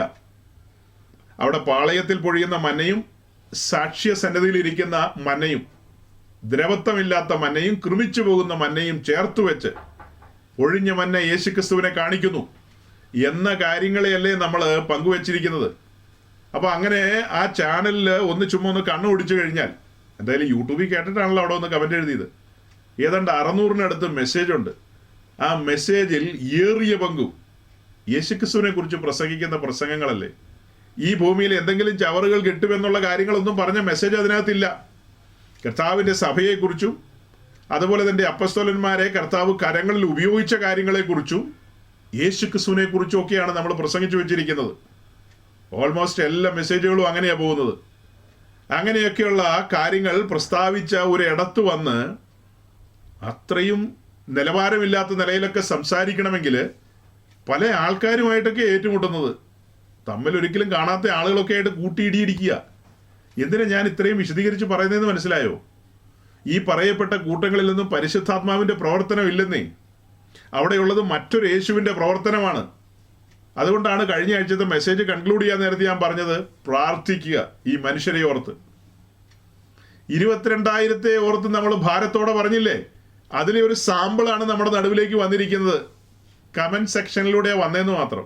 ആ കൂട്ടത്തിൽ ബാക്കിയുള്ളതൊക്കെ വന്നു കഴിഞ്ഞാൽ ഇതിലും ഭയാനകമായിരിക്കും. 10-12 വർഷം മുമ്പ് ഈ കൂടാരത്തിൽ നിന്ന് 22,000 നിന്ന് പുറത്തു വന്ന ഒരു ഫാമിലി എന്നെ വിളിച്ചു. 1 മണിക്കൂർ ഞാനുമായിട്ട് അവർ സംസാരിച്ചു. അവരെന്നോട് ചോദിച്ച ചോദ്യം ഇത്രയേ ഉള്ളൂ: പാസ്റ്റർക്ക് ത്രട്ടണിങ് കോളൊന്നും വന്നില്ലേ എന്ന്, ഗുണ്ടകളൊന്നും വീടിന്റെ പരിസരത്ത് വന്നില്ലേ എന്ന്. അപ്പം ഞാൻ ചിരിച്ചു. അവർക്ക് എന്നെ അറിയാം. അവരോട് ഞാൻ പറഞ്ഞത്, ഞാൻ ഈ പട്ടണത്തിൽ വന്നതിന് ശേഷം ഞാൻ ഇതുപോലത്തെ എന്തെല്ലാം കണ്ടും കേട്ടും വന്നയാളാ. ആ കൂടാരത്തിനകത്ത് നടന്നതും ഒക്കെയായ ഒത്തിരി കാര്യങ്ങൾ എനിക്കറിയാം. ഞാനതൊന്നും പ്രസംഗത്തിൽ പറയാറില്ലാത്ത ആളാണ്. എന്തൊരു യുദ്ധം നടന്ന മണ്ണാ ഈ മണ്ണെന്നറിയാവോ നിങ്ങൾക്ക്? ഇപ്പോഴത്തെ 22,000-നും 32,000-നും അതൊന്നും അറിയില്ലായിരിക്കാം.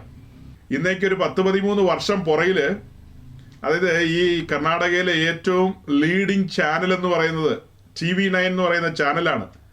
അതിൻ്റെ OB-വാനുകൾ ഒരു സൺഡേയില് അതിൻ്റെ കുടയൊക്കെ നിവർത്തി വെച്ചിട്ട് ക്യാമറകളെല്ലാം ഫോക്കസ് ചെയ്ത് വെച്ച ഒരു ദിവസം ഉണ്ടായിരുന്നു. ക്യാമറകളെല്ലാം ഫോക്കസ് ചെയ്ത് വെച്ച ഒരു ദിനം. ലോകം മുഴുവനും ലൈവിലൂടെ കൂട്ടയടികൾ കാണാനിടയായിട്ടുണ്ട്. ലോകത്ത് എവിടെയെല്ലാം കന്നഡ ഭാഷ സംസാരിക്കുന്ന ആളുകളാണത് കേട്ടിട്ടുള്ളത്. അല്ലാത്ത ആളുകൾ വന്ന് ആ ചാനൽ തുറന്ന് ലൈവ് കാണുകയായിരുന്നെങ്കിൽ ഈ പറയപ്പെട്ട സ്ഥലങ്ങളിലെ ലൈവ് കാണാൻ പറ്റിയേനെ, കാര്യങ്ങളെ കാണാൻ പറ്റിയേനെ. പരിശുദ്ധാത്മാവിലാണ് നടത്തപ്പെടുന്നതെങ്കിൽ ആശയ സംഘടനകൾ ഉണ്ടാകാം.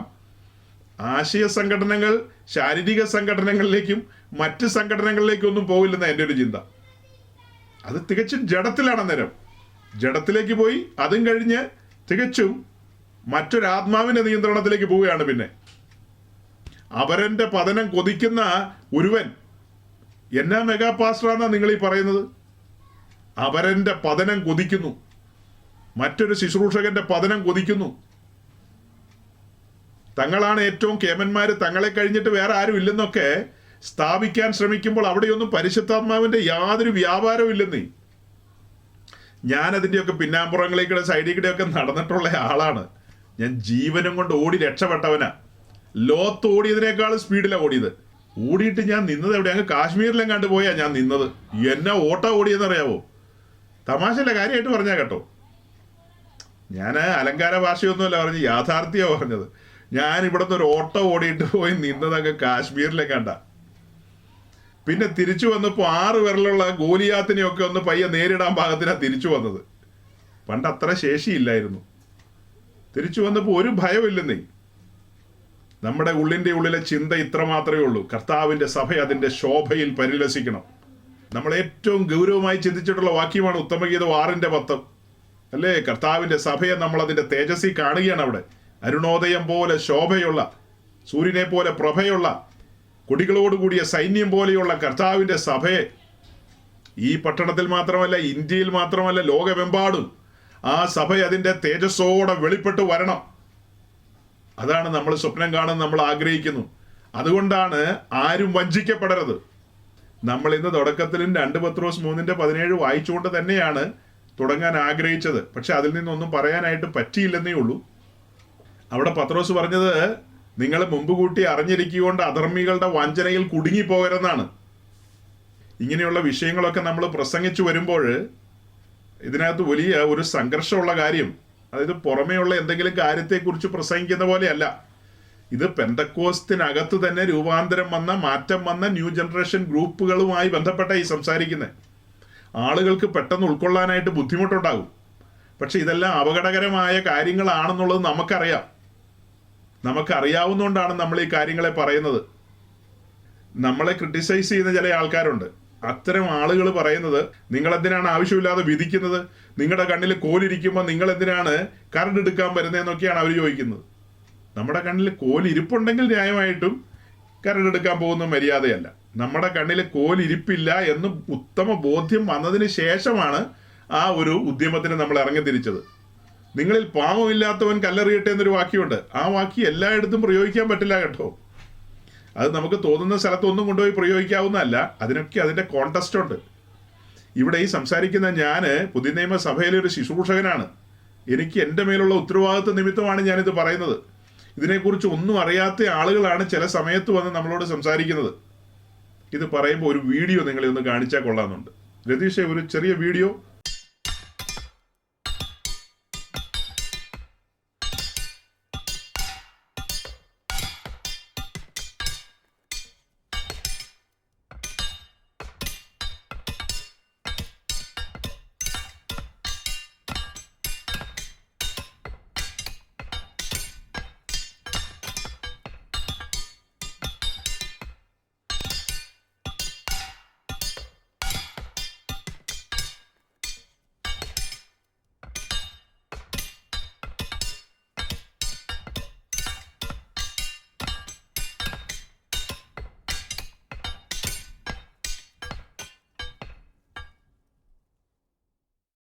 എന്തിനാണ് ഇങ്ങനൊരു വീഡിയോ കാണിച്ചതെന്ന് നമ്മുടെ പ്രിയപ്പെട്ടവർക്ക് ഇപ്പോൾ തോന്നിക്കാണും. സൗരങ്ങളെ, ആ വാഹനം ചെരിഞ്ഞ് പോകുന്നത് നിങ്ങൾ കണ്ടോ? ഞാൻ ഒരു ചോദ്യം ചോദിക്കാൻ പോവുകയാണ്. അത് നമ്മുടെ സഹോദരിമാരോടാണ്. ആ വണ്ടി അങ്ങനെ ചെരിഞ്ഞ് പോകുന്നതിൻ്റെ കാരണം നിങ്ങളുടെ അടുത്തിരിക്കുന്ന ഭർത്താക്കന്മാരോട് ചോദിച്ചിട്ട് മറുപടി പറയരുത്. നല്ല മനസ്സോടുകൂടി എൻ്റെ ചോദ്യത്തിന് നിങ്ങൾ മറുപടി പറയുക. അറിയാവുന്ന പറഞ്ഞാൽ മതി, അറിയില്ല എന്ന് പറഞ്ഞോ. സഹോദരിമാർക്ക് ആരെങ്കിലും പറയാവോ ആ വണ്ടി എന്താ അങ്ങനെ ചെരിഞ്ഞ് പോകുന്നതെന്ന്? അപ്പം ഇങ്ങനൊരു ചോദ്യം ഞാൻ ചോദിച്ചു. സഹോദരിമാരുടെ ഭാഗത്ത് നിന്ന് ആരെങ്കിലും ഉത്തരം പറയാൻ കഴിയുമെന്നാണ് ചോദിച്ചത്. അതിന് ഉത്തരം കിട്ടില്ല എന്ന് അറിഞ്ഞുകൊണ്ട് തന്നെയാണ് ഞാൻ ചോദിച്ചത്. അതിൻ്റെ ഉത്തരം എന്ന് പറയുന്നത് ഇത്രയേ ഉള്ളൂ. ആ വണ്ടിയുടെ സെൻട്രൽ ബോൾട്ട് കട്ടായി. നിങ്ങളുടെ അടുത്തിരിക്കുന്ന ഭർത്താക്കന്മാരോട് ചോദിച്ചാൽ വണ്ടിയെക്കുറിച്ച് അറിയാവുന്നവരാണെങ്കിൽ അവർക്കറിയാം. സെൻട്രൽ ബോൾട്ട് കട്ടായി കഴിഞ്ഞാൽ വണ്ടി ചെരിഞ്ഞു പോകും. വാഹനത്തെക്കുറിച്ച് ആധികാരികമായിട്ട് അറിയാവുന്ന ഒരാൾക്ക് ഈ വാഹനം ഇങ്ങനെ പോകുന്ന കാണുമ്പോൾ തന്നെ മനസ്സിലാവും, യെസ്, ആ വണ്ടിയുടെ ബോൾട്ട് കട്ടായിട്ടുണ്ട്, അതുകൊണ്ടാണ് വണ്ടി ചെരിഞ്ഞു പോകുന്നതെന്ന് അവർക്കറിയാം. അതേസമയം വേറെ വഴിക്ക് നിന്ന് കാണുന്ന ആളുകൾക്ക് ഒന്നും തോന്നില്ല, ഒരു ചെറിയ ചെരുവുണ്ടെന്നാണ് തോന്നുന്നതെന്ന്. അത്രേ അവർ മനസ്സിലാക്കിയുള്ളൂ. ഇങ്ങനെയാണ് ഓരോ സഹോദരന്മാരും വന്ന് നമ്മളോട് പറയുന്നത്. വിമർശിക്കുന്ന എന്തിനാണ്? വിധിക്കരുത്. എന്തറിഞ്ഞിട്ടാണ് നിങ്ങളീ പറയുന്നത്? നിങ്ങളിത് ആരോടെ ഈ പറയുന്നത്? ജീവനുള്ള ദൈവത്തിൻ്റെ ദാസന്മാരോട് സംസാരിക്കുമ്പോൾ സൂക്ഷിച്ച് സംസാരിക്കുക. ഒരു ബോധമില്ലാതെയല്ല നമ്മൾ ഈ കാര്യങ്ങളെയൊക്കെ അവതരിപ്പിക്കുന്നത്. ചില കാര്യങ്ങളൊക്കെ പറയാനായിട്ട് നമ്മൾ വർഷങ്ങളെടുക്കും. അത് പഠിച്ച് ബോധ്യപ്പെട്ടിട്ട് ആത്മാവിൽ വിവേചിച്ചിട്ട് ഗൈഡൻസ് ലഭിക്കുമ്പോഴാണ് സംസാരിക്കുന്നത്. കഴിഞ്ഞ ആഴ്ച ഞാൻ പറഞ്ഞില്ലേ, 18 കൊല്ലമായി പട്ടണത്തിൽ താമസിക്കുന്നു. ഞാൻ ഇന്ന് വരെ അവരുമായി ബന്ധപ്പെട്ട ഒരു കാര്യവും പറഞ്ഞിട്ടില്ല. പക്ഷേ കഴിഞ്ഞ 2-3 ആഴ്ചയായിട്ട് നമ്മൾ സംസാരിച്ചു. അതിന് സമയം വന്നെന്നും അത് കൃത്യമായി പറയേണ്ടതായിരുന്നു എന്നും ആത്മാവിൽ ഗൈഡൻസ് ലഭിച്ചുകൊണ്ടാണ് പറഞ്ഞത്. അല്ലേ? ആത്മാവിൽ നമുക്ക് ഗൈഡൻസ് ലഭിച്ചെന്നേ. അതുകൊണ്ടല്ലേ നമ്മൾ പറഞ്ഞത്. ഒരു ദൈവത്തിന്റെ ദാസൻ ഒരിക്കലും വീണ്ടെടുക്കപ്പെട്ട ദൈവമക്കളെ കുറിച്ച് അങ്ങനെ പറയരുത്. അവൻ ഏത് വംശത്തിൽ നിന്നോ ഏത് ഭാഗത്തു നിന്നോ എവിടെ നിന്ന് വന്നതും ആയിക്കോട്ടെ, നമ്മളെല്ലാം പാപികളായിരുന്നു. അവരെ പുതുക്രിസ്ത്യാനിന്നും മാർഗം കൂടിയവനെന്നൊക്കെ പറഞ്ഞു കഴിഞ്ഞാൽ അധമമായ വാക്കുകളാണത്. അധമമായ വാക്കുകളാണ്. എത്ര പ്രകോപിപ്പിച്ചാലും ആരെന്നാ പറഞ്ഞെന്ന് പറഞ്ഞാലും അങ്ങനെയൊന്നും പറയാൻ പാടില്ല. അങ്ങനെയൊക്കെ പറയുന്നവനെ പരിശുദ്ധാത്മാവല്ല നടത്തുന്നത്. പരിശുദ്ധാത്മാവിൽ അങ്ങനെ പറയാൻ പറ്റുമോ? നിങ്ങളീ പറയുന്ന പുതുക്രിസ്ത്യാനിന്നോ മാർഗം കൂടിയെന്നോ തൊലിവെളുപ്പില്ലാത്തവനോ കറുത്തവനോ വെളുത്തവനോ ചുവന്നവനോ പല തരത്തിലുള്ള ആളുകളുണ്ടല്ലോ, പണമുള്ളവനും പണമില്ലാത്തവനും ഒക്കെ. ഇവരെയെല്ലാം യേശുക്രിസ്തു തന്റെ രക്തം കൊടുത്തല്ലേ വീണ്ടെടുത്തിരിക്കുന്നത്. കാഹളം ധനിക്കുമ്പോൾ ഈ മനുഷ്യരെല്ലാം രൂപാന്തരപ്പെട്ട് ക്രിസ്തുവിന്റെ അതേ പ്രതിമ ധരിക്കാനുള്ളവരല്ലേ. അവരെ കുറിച്ചാണോ ഇങ്ങനെയൊക്കെ പറയുന്നത്? അങ്ങനെ പറയുന്ന ആളുകളെയാണ് നമ്മൾ തുറന്നു കാണിച്ചത്. അത് ഒന്നാമത്തെ ഫേസ്. രണ്ടാമത്തെ ഫേസ്, അവരുടെ ഉപദേശങ്ങളെയാണ് നമ്മൾ മറനീക്കി കൊണ്ടുവന്നത്. അത് പരിശുദ്ധാത്മാവിലല്ല, അത് വചനത്തിന് നിരക്കുന്നതല്ല എന്നാണ് പറഞ്ഞത്. അതിനെക്കുറിച്ച് അറിവില്ലാത്ത ആൾക്കാർ കഥ പറയാൻ വരരുന്ന്. അതാണ് ഈ സെൻട്രൽ ബോൾട്ട് കട്ടായ കാര്യം കാണിച്ചു തന്നത്. നിങ്ങൾക്ക് അറിയാത്ത കാര്യത്തിൽ നിങ്ങൾ തലയിടാൻ വരരുത്. യാക്കോബ് 3:1 അധിക ശിക്ഷാവിധി വരുമെന്ന് അറിഞ്ഞുകൊണ്ട് 22,000 പെട്ട ആരും വന്ന് കഥ പറയാൻ വരണ്ട, പഠിച്ചിട്ട് വരിക. ഈ പ്ലാറ്റ്ഫോമിൽ നമ്മൾ നിരന്തരം വചനം പഠിക്കുന്ന ഇടമാണ്, വചനത്തിന്റെ ആഴങ്ങൾ തേടുന്ന ഇടമാണ്. ഈ ഭൂമിയിൽ ഞങ്ങൾ അന്യരും പരദേശികളും എന്ന് ഏറ്റുപറഞ്ഞുകൊണ്ട് വരാനിരിക്കുന്ന ആ പുതിയ ഭൂമിയെ, അവിടെ വെളിപ്പെടുന്ന തേജസ്സിന്റെ നഗരമായ പുതിയ യെരൂശലേമിനെ നോക്കി പാർക്കുന്ന ആളുകളാ. അവനാൽ ഞങ്ങൾ ലോകത്തിനും ലോകം ഞങ്ങൾക്ക് ക്രൂശിക്കപ്പെട്ട മനുഷ്യരാണ്. ഞങ്ങൾ പാപത്തിന് മരിച്ചവരാണ്, ഞങ്ങൾ ലോകത്തിന് മരിച്ചവരാണ്, ഞങ്ങൾ സ്വയത്തിന് മരിച്ചുകൊണ്ടിരിക്കുന്നവരാണ്, നിരന്തരം മരിച്ചുകൊണ്ടിരിക്കുകയാണ്. അങ്ങനെ ഒരു ടീച്ചിങ്ങിൽ മുൻപോട്ട് പോകുന്ന ആളുകളാണ്, അങ്ങനെ ഒരു ബോധ്യങ്ങളിൽ മുൻപോട്ട് പോകുന്ന ആളുകളാണ്. മറ്റാളുകളെ കുറിച്ച് അനാവശ്യമായി സംസാരിക്കില്ല. ഏതെങ്കിലും ഒരു ശുശ്രൂഷകൻ അവന്റെ പ്രസംഗത്തിനകത്ത് എന്തെങ്കിലും ഒരു കാര്യം തെറ്റായി പറഞ്ഞെന്നോർത്ത് അതൊന്നും കയറി പിടിക്കുന്നവരല്ല നമ്മളാരും. അയ്യോ, ലോകത്തിൽ എന്തുമാത്രം പാസ്റ്റർമാരാ, ലക്ഷോപലക്ഷം ആൾക്കാരില്ലേ, കോടാനുകോടി കാണും. അവരെല്ലാം പ്രസംഗിക്കുന്ന അന്വേഷിച്ചിട്ട് അതിനെല്ലാം മറുപടി പറയാൻ നടക്കുകയാണോ നമ്മൾ? ഒരിക്കലുമല്ല. അതായത് ജനത്തെ സ്വാധീനിക്കാൻ കഴിയുമെന്ന് നമുക്ക് ബോധ്യമുള്ള ആളുകൾ, പോപ്പുലാരിറ്റി ഉള്ളവര്, അങ്ങനെയുള്ള ആളുകള് ഡെലിബറേറ്റ്ലി തുനിഞ്ഞിറങ്ങിയാണ് തെറ്റായ ഉപദേശം സ്ഥാപിക്കാൻ. അത് കണ്ടുകൊണ്ട് നോക്കിയിരിക്കാൻ പറ്റുമോ? പലരും അതിനോടൊക്കെ യോജിക്കുമായിരിക്കാം, പലരും കണ്ണടയ്ക്കുമായിരിക്കാം. പക്ഷെ പൗലോസ് പറഞ്ഞതുപോലെ ഞങ്ങൾ ഒരു നാഴിക പോലും വഴങ്ങിക്കൊടുക്കില്ലെന്ന്, ഒരു നാഴിക പോലും വഴങ്ങിക്കൊടുക്കില്ല, അതിനോട് എതിർത്തു നിൽക്കും. അത് ദൈവസഭയെ നശിപ്പിക്കും, ദൈവസഭയുടെ ശക്തിയെ ചോർത്തിക്കളയും, അതിന്റെ ഐക്യതയെയും അതിന്റെ മനോഹരത്വത്തെയും തകർത്തു കളയും. അങ്ങനെ ഒരു ഉപദേശം ബൈബിളിനില്ല. അപ്പോസ്തലന്മാരെല്ലാം പഠിപ്പിക്കുന്നത് ക്രിസ്തീയ ജീവിതത്തിൽ കഷ്ടങ്ങൾ ഉണ്ടെന്ന് തന്നെയാണ്. യേശു ക്രിസ്തു പറഞ്ഞു ലോകത്തിൽ നിങ്ങൾക്ക് കഷ്ടമുണ്ടെന്ന്. അതിന്റെ കുറെ വിശദാംശങ്ങളിലേക്കായിരുന്നു എനിക്ക് കടക്കേണ്ടത്, അതിലേക്ക് പറഞ്ഞു വരാൻ പറ്റിയില്ല. കഴിഞ്ഞ ആഴ്ചകളിലൊക്കെ നമ്മൾ ഈ കഷ്ടങ്ങൾ എന്ന് പറയുന്ന വിഷയത്തിന്റെ ഡെപ്തിലേക്കൊന്നും പോയില്ല കേട്ടോ. ഞാനത് ഓടിച്ചോടിച്ച് പറഞ്ഞതേ ഉള്ളൂ. ഇദ്ദേഹത്തിന്റെ ഈ വാദഗതിയെ ഖണ്ഡിക്കാൻ പാകത്തിന് പല കാര്യങ്ങളും പറഞ്ഞു പോയെന്നേ ഉള്ളൂ. ഇതൊരു ഗഹനമായ ടോപ്പിക്കാണ്, ദൈവമക്കൾ മനസ്സിലാക്കിയിരിക്കേണ്ട കാര്യമാണത്. ആദിമസഭ കടന്നുപോയ വഴികൾ, തിരുവഴുത്തിനകത്ത് കാണുന്ന കാര്യങ്ങൾ, നമ്മുടെ രക്ഷയോടുള്ള ബന്ധത്തിൽ ക്ഷണനേരം കൊണ്ടാണ് രക്ഷ സാധിപ്പിച്ചെടുക്കുന്നത്. സുവിശേഷം നമ്മുടെ കാതുകളിൽ വരുന്നു, സുവിശേഷം നമ്മുടെ കാതുകളിൽ വരുന്നു. പരിശുദ്ധാത്മാവ് നമ്മുടെ മേൽ പരിവർത്തിച്ചു തുടങ്ങുന്നു. പാഴും ശൂന്യവുമായ നമ്മുടെ ജീവിതം രൂപാന്തരപ്പെടുന്നു. നമ്മൾ ആ ക്രൂശിന്റെ ദർശനത്തിലേക്ക് വരുന്നു. ക്രൂശിന്റെ ചുവട്ടിൽ നമ്മൾ അടിയറ പറയുന്നു. ഇതിനൊക്കെ ഒത്തിരി നേരം വേണ്ട, ഇതിനൊന്നും ഒത്തിരി നേരം വേണ്ട. അങ്ങനെ നമ്മൾ ആ രക്ഷാനിർണയം പ്രാപിച്ച് ദൈവരാജ്യത്തിലേക്ക് പ്രവേശിക്കുകയാണ്. ആ രക്ഷ സൗജന്യമായി ലഭിക്കുന്നതാണ്, കൃപയാൽ സാധ്യമായതാണ്. എന്നാൽ തുടർന്ന് മുൻപോട്ടുള്ള ജീവിതത്തിൽ നമ്മുടെ മരണം വരെ അല്ലെങ്കിൽ കാഹളം വരെ ഒരു സമയം വെച്ചിട്ടുണ്ടല്ലോ. ജനറലായിട്ട് പറഞ്ഞാൽ 70 ഏറിയാൽ 80 എന്ന് വെച്ചിട്ടുണ്ട്. അപ്പൊ ഈ പറയപ്പെട്ട സമയത്ത് നമ്മുടെ ജീവിതത്തിൽ പണികൾ നടക്കും. രക്ഷയിൽ നമ്മുടെ ആത്മാവിന്റെ വീണ്ടെടുപ്പ് സാധിപ്പിച്ചു. ഞാൻ പറഞ്ഞു ക്ഷണനേരം കൊണ്ടാണ് നമ്മൾ ആത്മാവിൽ ലൈവായത്. ആത്മാവായ ദൈവവുമായി സമ്പർക്കത്തിലാകുവാൻ, സംസാരിക്കുവാൻ, ശബ്ദം കേൾക്കുവാൻ പാകത്തിന് നമ്മൾ ആത്മാവിൽ ഉണർത്തപ്പെട്ടു. രക്ഷയുടെ ആ ഫസ്റ്റ് ഫേസ് അവിടെ കഴിഞ്ഞു. അടുത്ത് നമ്മുടെ ശരീരത്തിന്റെ കാര്യം. ശരീരത്തിൽ ഒരു ചേഞ്ചും വരുന്നില്ല. കാഹളം ധ്വനിക്കുമ്പോൾ നാം ജീവനോടെ ഉണ്ടെങ്കിൽ രൂപാന്തരപ്പെടും, അല്ല മൺമറഞ്ഞു പോയിട്ടുണ്ടെങ്കിൽ രൂപാന്തര ശരീരത്തോടു കൂടി ഉയർക്കും. അതാണ് ശരീരവുമായി ബന്ധപ്പെട്ട്.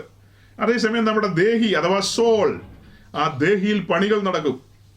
അതാണ് കർത്താവ് പറഞ്ഞ് ഞാൻ എൻ്റെ സഭയെ പണിയുമെന്ന് പറഞ്ഞത്. ആ പണിയോടുള്ള ബന്ധത്തിലാണ് കുറേ കാര്യങ്ങൾ അങ്ങ് പറയാമെന്ന് ഇന്ന് ധരിച്ചത്. പക്ഷെ അത് പറയണമെങ്കിൽ ഒത്തിരി സമയം വേണ്ടി വരും. അതുകൊണ്ട് കർത്താവിൻ്റെ വരവ് താമസിച്ചാൽ അടുത്ത ദിവസം നമുക്കത് കണ്ടിന്യൂ ചെയ്യാം. അപ്പോൾ പറഞ്ഞു വന്നത്, നമ്മുടെ അനുദിന ജീവിതത്തിൽ നമ്മൾ വിവിധങ്ങളായ അനുഭവങ്ങളിലൂടെ കടന്നു പോകും. അതെല്ലാം കൂടെ ജനറലായിട്ട് പറയുന്നതാണ് ഞാൻ എൻ്റെ സഭയെ പണിയുമെന്ന്. സഭയെന്ന് പറഞ്ഞാൽ ഞാനും നിങ്ങളുമാണ്. നമ്മെ പണിയുമെന്നാണ് പറഞ്ഞത്. നമ്മെ പണിത് താൻ ഇരിക്കുന്നിടത്ത് തന്നെ നമ്മെ കൊണ്ടുപോയി ഇരുത്തുമെന്നാണ്. യോഹന്നാൻ 14 ആദ്യത്തെ 3-4 വാക്യങ്ങൾ, അതൊക്കെ ക്രൈസ്തവ ലോകത്ത് വ്യാഖ്യാനിക്കുന്ന വ്യാഖ്യാനത്തെക്കാൾ അപ്പുറമായിട്ട് നമ്മൾ കണ്ടിട്ടുള്ളവരാണ്. ഇടയ്ക്ക് ഏതൊരു സമയത്ത് ഞാൻ പറഞ്ഞു നമുക്ക് അതിൽ നിന്ന് കുറച്ച് സംസാരിക്കേണ്ടതുണ്ടെന്ന്. പിന്നെയും അതൊക്കെ അങ്ങ് ഈ പറഞ്ഞ പോലെ മാറി മാറി അങ്ങ് പോയതാണ്.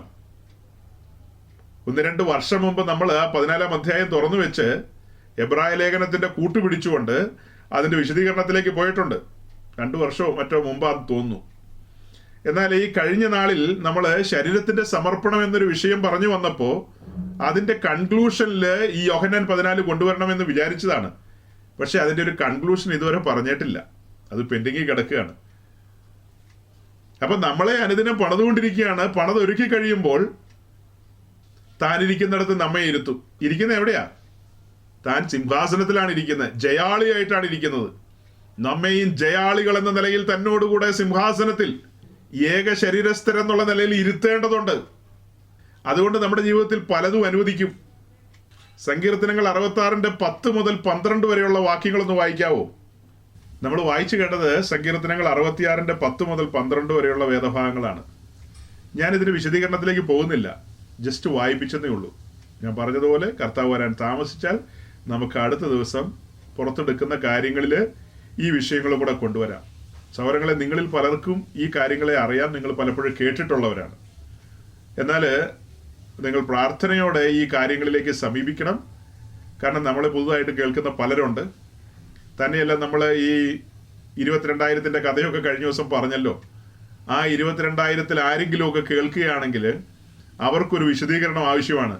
കാരണം ഈ പറയപ്പെട്ട നിലയിൽ ദൈവമേ, നീ ഞങ്ങളെ പരിശോധിച്ചിരിക്കുന്നു, വെള്ളി ഊതിക്കഴിക്കും പോലെ നീ ഞങ്ങളെ ഊതിക്കഴിച്ചിരിക്കുന്നു, നീ ഞങ്ങളെ വലയിൽ അകപ്പെടുത്തി ഞങ്ങളുടെ മുതുകത്തൊരു വലിയ ഭാരം വെച്ചിരിക്കുന്നു, മനുഷ്യരെ ഞങ്ങളുടെ തലമേൽ കയറി ഓടിക്കുമാറാക്കി എന്നൊക്കെ പറഞ്ഞു കഴിഞ്ഞാൽ അതൊരു ശാപത്തിന്റെ ലക്ഷണമല്ലേ?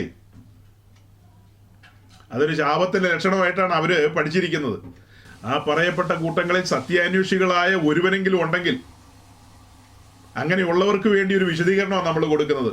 അത് തന്നെയല്ല, ലോകമെമ്പാടും ഇത്തരക്കാരുടെ വലയത്തിൽപ്പെട്ട ആളുകളുണ്ടല്ലോ. 22,000 ഒതുങ്ങില്ല കേട്ടോ. അതായത് ന്യൂ ജനറേഷൻ പെന്തിക്കോസ്റ്റ് മുഴുവനും ആ ആശയത്തിൽ നിൽക്കുന്നവരാണ്. അത് തന്നെയല്ല, നമ്മൾ പറഞ്ഞ ഈ പെന്തിക്കോസ്റ്റിലെ വലിയ പങ്കും ഇപ്പോൾ അതിലേക്ക് മറിഞ്ഞു പോയി കഴിഞ്ഞിരിക്കുന്നു. കുറച്ചും കൂടെ കാലം മുന്നോട്ട് പോയി കഴിഞ്ഞാൽ അവിടെ ഇവിടങ്ങളിൽ ഒരു തുരുത്ത് പോലെ ഈ ശരിയായ ഉപദേശത്തിന് വേണ്ടി നിൽക്കുന്നവരെ ഒറ്റയും തെറ്റയൊക്കെ കാണാൻ കിട്ടും. അത്രയേ ഉള്ളൂ. കർത്താവിന്റെ വരവ് അടുക്കുമ്പോൾ കർത്താവ് എന്താ പറഞ്ഞത്? മനുഷ്യപുത്രം വരുമ്പോൾ വിശ്വാസം കണ്ടെത്തുമോ എന്ന്. അപ്പൊ ആ ഒരു അവസ്ഥയിലേക്കാണ് ഈ ന്യൂ ജനറേഷൻ പെന്തിക്കോസ്ത് ഇന്ന് ഇതിനെയൊക്കെ കൊണ്ടുപോകുന്നത്. അവർ ഈ ആയുസിൽ മാത്രം പ്രത്യാശയുള്ള ആൾക്കാരാണ്. അവർക്ക് വചനത്തിന്റെ ABCD വെളിപ്പെട്ടിട്ടില്ലെന്നുള്ളത് പ്രൂവ് ചെയ്യാമെന്നേ നമുക്ക് പ്രൂവ് ചെയ്യാം. പല നിലകളിൽ നമുക്ക് പ്രൂവ് ചെയ്യാൻ പറ്റും. ആ ബോധ്യം ഉള്ളതുകൊണ്ടാണ് ഇത്ര കൃത്യമായിട്ട് നമ്മൾ ആധികാരികമായി സംസാരിക്കുന്നത്. ഈ വായിച്ച 3 വാക്യത്തിന്റെ കൺക്ലൂഷൻ എങ്ങനെ വരും? 12-ാം വാക്യത്തിന്റെ ഒടുക്കം നമ്മൾ കാണുന്നത് എങ്കിലും നീ ഞങ്ങളെ സമൃദ്ധിയിലേക്ക് കൊണ്ടുവന്നിരിക്കുന്നു എന്നാണ്. അപ്പൊ അവിടെ പറയുന്ന സമൃദ്ധി എന്താണ്? നമ്മളതൊരു പുതിയ നിയമ വീക്ഷണത്തിൽ എങ്ങനെയാണ് അതിന്റെ വിശദീകരണത്തിലേക്ക് പോകുന്നത്? ഇതൊക്കെ നമുക്ക് പിന്നീട് ചിന്തിക്കാം. അപ്പൊ ഇങ്ങനത്തെ അവസ്ഥകൾ വിശുദ്ധന്മാരുടെ ജീവിതത്തിൽ ഉണ്ടാകുമെന്നുള്ളതാണ് നമ്മൾ പറയുന്നത്. പത്രോസ് പറഞ്ഞു, വിശ്വാസത്തിന്റെ പരിശോധനകൾ ഉണ്ടാകും. ചില സമയത്ത് നമ്മളെ വല വെച്ച് പിടിക്കും. നമ്മളെ പണിയേണ്ടത് എങ്ങനെയെന്ന് സ്വർഗത്തിലെ ദൈവത്തിന് അറിയാം. മലാക്കിയുടെ പുസ്തകത്തില് അലക്കുകാരൻ ചാരവെള്ളം കൊണ്ട് അലക്കുന്ന കാര്യം നമ്മൾ വായിച്ചിട്ടില്ലേ? അതിനെക്കുറിച്ച് നമുക്ക് അടുത്ത ദിവസം ചിന്തിക്കാം. അലക്കുകാരനെ അലക്കുന്നത് പോലെ ഇസ്രായേലിനെ അഥവാ ലേവി പുത്രന്മാരെ അലക്കും, അവരെ ക്ലെൻസ് ചെയ്യാൻ വേണ്ടിയിട്ട്. അതുപോലെ തന്നെ നമ്മുടെ ജീവിതത്തിലും വിവിധങ്ങളായ കാര്യങ്ങൾ സ്വർഗത്തിലെ ദൈവം അനുവദിക്കും. നമ്മെ നിത്യതയിൽ തന്നോടുകൂടെ ചേർത്തിരുത്തണം. നമ്മുടെ സ്വഭാവത്തിലൊക്കെ ഒത്തിരി മാറ്റം വരേണ്ടതുണ്ട്. ആ സെയിം ഇമേജിലേക്ക്, അതായത് ആ അതേ പ്രതിമ ധരിച്ചവരായി, അതായത് ക്രിസ്തുവിനെ പോലെ ആയിത്തീരുക. സൽഗുണപൂർണനായ പിതാവിനോടുകൂടി ഒരു കൂട്ടായ്മ വേണമെങ്കിൽ നാമും ആ സൽഗുണപൂർണതയിലേക്ക് വരണം. അതിനാണ് നമ്മെ തീയിലൂടെയും വെള്ളത്തിലൂടെയും ഒക്കെ നടത്തുന്നത്. അങ്ങനെയല്ലേ വായിച്ചത്? ഈ പറയപ്പെട്ട അനുഭവങ്ങളിലൂടെയൊക്കെ വിശുദ്ധന്മാരെ നടത്തുന്നതിന്റെ പിന്നിലുള്ള ദൈവിക ഉദ്ദേശം എന്താ? അത് തന്നെയാ, വേറെ ഒന്നുമില്ല. ആദ്യ നൂറ്റാണ്ടിലെ സഭയെ നോക്കിയേ. അപ്പോസ്തലന്മാർ നേരിട്ട് സുവിശേഷം പറഞ്ഞ് ആ സുവിശേഷം കേട്ട ആ സുവിശേഷം കൈക്കൊണ്ടു വന്ന ആളുകളോടുള്ള ബന്ധത്തില് അവരെല്ലാം നേരെ സ്വർഗത്തിലേക്ക് കൊണ്ടുപോയാൽ പോരായിരുന്നോ? അവരെല്ലാം വിവിധങ്ങളായ അനുഭവങ്ങളിലൂടെയൊക്കെ കടത്തി വിട്ടതിന്റെ പിന്നിലുള്ള ഉദ്ദേശം എന്താ? എങ്കിലും നീ ഞങ്ങളെ സമൃദ്ധിയിലേക്ക് കൊണ്ടുവന്നിരിക്കുന്നു. ദൈവവിഷയമായിട്ടുള്ള സമൃദ്ധി, ആത്മീയത്തിലെ സമൃദ്ധി, അതുമായി ബന്ധപ്പെട്ട വാക്യങ്ങളുണ്ട് നമ്മുടെ മുമ്പിൽ. ആ വാക്യങ്ങളെല്ലാം വെച്ച് വിശദീകരിക്കാവുന്ന കാര്യമാണ് അതൊക്കെ. അതുപോലെ ക്രിസ്തീയ ജീവിതത്തിലെ കഷ്ടങ്ങൾ ശാപമല്ലെന്ന് പ്രൂവ് ചെയ്യാൻ പാകത്തിന് അടുത്ത ദിവസം പറയാനായിട്ട് ആഗ്രഹിക്കുന്ന 2-3 കാര്യങ്ങളെ കുറിച്ചൊരു സൂചനയും കൂടെ തന്നേക്കാം. അതായത് സമാഗമന കൂടാരത്തിന്റെ പഠനത്തിൽ ഏർപ്പെട്ടിട്ടുള്ളവരാ നമ്മൾ. ആ കൂടാരത്തെ മൂടിയിരിക്കുന്ന 4 വിധ മൂടുശീലകൾ കൊണ്ടാണ്. അത് കവർ ചെയ്തിരിക്കുന്ന കർട്ടൻസ്, 4 വിധ കർട്ടൻസ് ഉണ്ട്. അതിന്റെ ഏറ്റവും പുറത്തു വരുന്ന കർട്ടൻ എന്ന് പറയുന്നത്, മൂടുശീല എന്ന് പറയുന്നത് തകശുതോൽ കൊണ്ടുള്ളതാണ്, അഥവാ ബാഡ്ജിയേഴ്സ് സ്കിൻ കൊണ്ടുള്ളതാണ്. അതുമായി ബന്ധപ്പെടുത്തി പുതിയ നിയമ ക്രിസ്ത്യാനിയുടെ ലൈഫ്, ജീവിതം എങ്ങനെയുള്ളതായിരിക്കും എന്നുള്ളത് വിശദീകരിക്കുമ്പോൾ നാം കഷ്ടങ്ങളിലൂടെ കടന്നു പോകേണ്ടവരാണെന്നുള്ളത് അവിടെ തെളിയപ്പെടും. ആ വിഷയം നമ്മൾ ധ്യാനിച്ച കാലത്ത് കണ്ടെത്തിയ കാര്യം ക്രിസ്തുവിന്റെ ലൈഫാണ്. ക്രിസ്തുവിന്റെ ലൈഫ് എങ്ങനെയായിരുന്നു എന്നുള്ളതാണ് അവിടെ അന്ന് കണ്ടത്. അതിനോട് ചേർത്ത് വെച്ചിട്ടാണ് ഈ കാര്യങ്ങളെ പറയുന്നത്. അത് കഴിഞ്ഞ് വെളിപ്പാട് ദിവസം 1-ാം അധ്യായത്തിലേക്ക് വരുമ്പോൾ വെള്ളോടിന് സദൃശ്യമായ കാലുള്ള ഒരുവനെ നമ്മൾ അവിടെ കാണുകയാണ്. ആ വെള്ളോടിന് സദൃശ്യമായ കാലുള്ള ഒരുവനെ കുറിച്ച് നമ്മൾ ധ്യാനിക്കുമ്പോൾ ക്രിസ്തീയ ജീവിതത്തിലെ കഷ്ടങ്ങൾ ശാപമാണോ അനുഗ്രഹമാണോ എന്നുള്ളത് അവിടെ നമ്മൾ ഗ്രഹിക്കും. അടുത്ത കാര്യം മലാഖിയുടെ പുസ്തകത്തിലെ കാര്യം പറഞ്ഞല്ലോ, അലക്കുകാരന്റെ അലക്കിനെ കുറിച്ച്. അതുപോലെ ഈ സങ്കീർത്തനം 66 നിന്നുള്ള കാര്യങ്ങളും ഇതെല്ലാം ചേർത്ത് വെച്ച്, വേറെയുണ്ട് ചില കാര്യങ്ങൾ, ഇതെല്ലാം ചേർത്ത് വെച്ചുകൊണ്ട് ഈ കഷ്ടങ്ങൾ ശാപമാണോ അതേ അനുഗ്രഹങ്ങളാണോ എന്നുള്ളത് നമ്മൾ ചിന്തിക്കേണ്ടതുണ്ട്. അതുപോലെ തന്നെ ഈ പറയപ്പെട്ട ആളുകൾ മനസ്സിലാക്കാനും ഗ്രഹിക്കാനും പാകത്തിന്, അതുപോലെ തന്നെ ഒരു സത്യക്രിസ്ത്യാനി എങ്ങനെയാണ് അനുഗ്രഹിക്കപ്പെടുന്നത്, എന്താണ് അനുഗ്രഹം എന്നുള്ളത് കൊണ്ട് ഡിഫൈൻ ചെയ്യുന്നത്, ഏതെല്ലാം രീതിയിലാണ് നമ്മളത് മനസ്സിലാക്കിയിരിക്കുന്നതെന്ന് ഈ 22,000 പേരോടും അല്ലെങ്കിൽ ഭൂതലത്തിലെമ്പാടുമുള്ള 22,000-ത്തോടും നമുക്ക് പറയേണ്ടതുണ്ട്. നമ്മളത് പറയുമ്പോൾ ആരോടുമുള്ള ദേഷ്യം കൊണ്ടോ വൈരാഗ്യം കൊണ്ടോ അല്ല പറയുന്നത്. ഈ മനുഷ്യരോടൊക്കെ നമുക്ക് സ്നേഹവും കരുതലും സഹാനുഭൂതിയും ഉള്ളൂ, നിശ്ചയമായും. കാരണം നമുക്ക് വെളിപ്പെട്ട് കിട്ടിയ വലിയ ബോധ്യമല്ലേ അത്. ഒരുവൻ രക്ഷിക്കപ്പെട്ട് സ്നാനപ്പെട്ട് ദൈവരാജ്യത്തിലേക്ക് പ്രവേശിക്കുമ്പോൾ അവൻ അനുഗ്രഹിക്കപ്പെടുകയാണെന്നുള്ളതല്ലേ നമ്മൾ കാണുന്നത്. അനുഗ്രഹത്തിന്റെ അഡ്വാൻസ് ആണ് അവന് ലഭിക്കുന്നത്, അച്ചാരം ലഭിക്കുകയാണ്. അവനിനി അനുഗ്രഹ പൂർത്തിയിലേക്ക് പോകേണ്ടതുണ്ട്. അവന്റെ ക്രിസ്തീയ ജീവിതത്തിൽ അവൻ അനുദിനം അനുഗ്രഹം അനുഭവിച്ചുകൊണ്ടിരിക്കുകയാണ്. പത്രോസ് എന്താ പറഞ്ഞത്? നാം അനുഗ്രഹം അനുഭവിക്കാൻ വിളിക്കപ്പെട്ടവരായതുകൊണ്ട് മറ്റുള്ളവരെയും അനുഗ്രഹിക്കുന്നവരായിരിപ്പിനെന്നാണ് പറയുന്നത്. അപ്പൊ ഇതിന്റെ ഒന്നും ഉത്തരം മെജോറിറ്റിക്കും അറിയില്ലെന്നേ. ഇവര് ധരിക്കുന്നത് ഇവിടെ കുറച്ച് സാമ്പത്തികമോ കുറച്ച് സ്ഥാവര ജംഗമ വസ്തുക്കളൊക്കെ ലഭിക്കുന്നതാണ് അനുഗ്രഹം എന്നുള്ളതാണ്. നിശ്ചയമായി അതിന് തിരുത്തു കൊടുക്കേണ്ടതുണ്ട്. പ്രാർത്ഥനയോടെ നമുക്ക് അടുത്ത ദിവസം കർത്താവ് അനുവദിച്ചാൽ ഒരുമിച്ച് കൂടാം. ഈ കേൾക്കപ്പെട്ട കാര്യങ്ങളൊക്കെ നിങ്ങൾക്ക് അനുഗ്രഹമായി തീരട്ടെ. ദൈവം നിങ്ങളെ അനുഗ്രഹിക്കട്ടെ. Thank you.